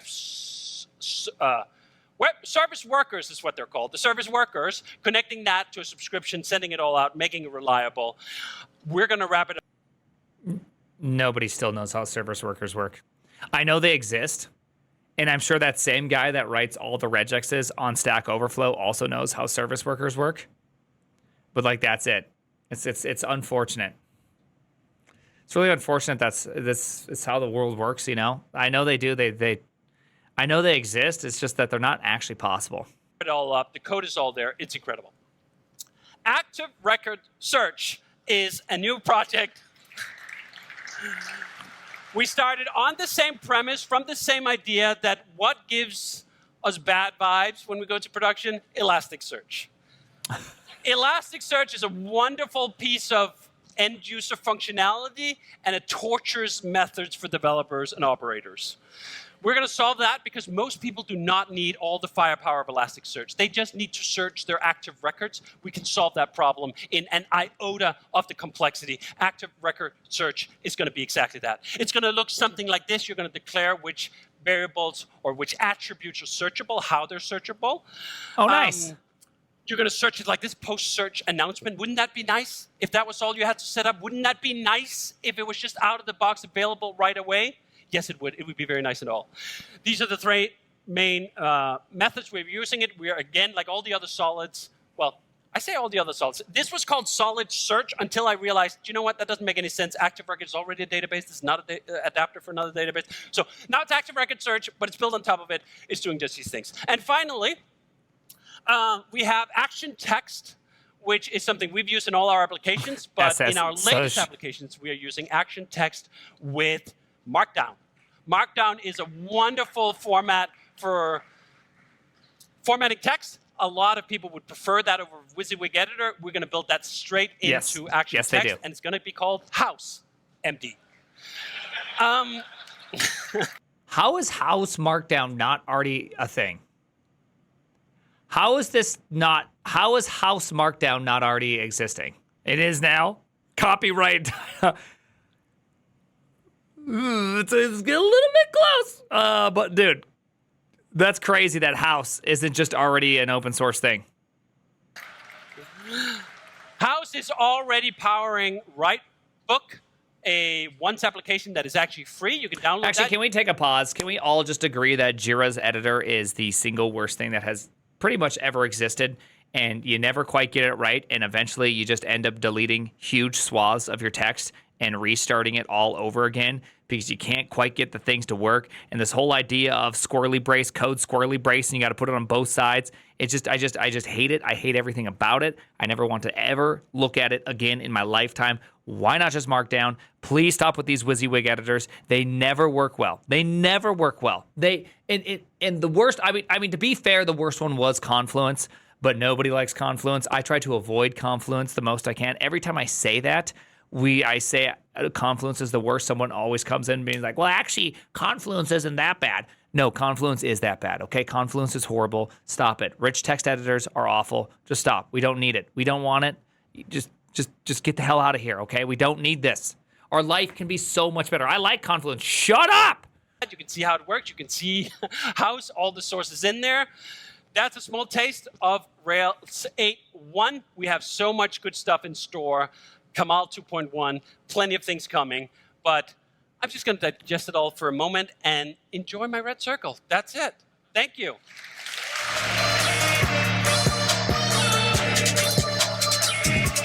Thanks, Shopify. Wow, that was amazing. Thank you, and thank you. Dude, DHH, what a great presentation. Should we get it back on here again? Should we get the DHH back on? Markdown is literally the best. Markdown is an amazing format. DHH was great to have on here. He said he would come back on again at some point. That was just absolutely amazing. I've had a great time. He is funny. He's a funny man. He's a funny man that gets excited about things. Yeah, that was great. Absolutely fantastic. Thank you, everybody, for hanging around. I know I owe a lot of thank yous and all that. I do want to get right into...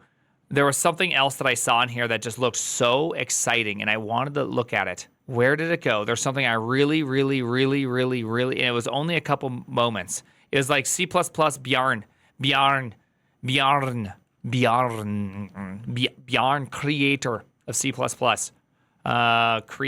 Creator of C++. Look at that. C++, founder of C++ on how long it should take to learn a language. Tell me that's not awesome. Hey. The name. Thanks, DHH. That was really good. I feel like there's too much to learn in life. I'm so excited to learn so many different things. I guess I'm just going to have to be happy with my proxy and start there and go from there. One thing at a time, people. One thing at a time. Again. But real talk, you should learn something, enjoy it, learn the things you really want to learn, learn the things that are going to make you more confident in the area you want to work in. That's what you should always do. All right, it's just so much better. It's just so much better in life. If you develop something and every time you talk about something or you get near something and you get really kind of uncomfortable, just remember that that's probably something you should just learn. And it's not even that hard. Again.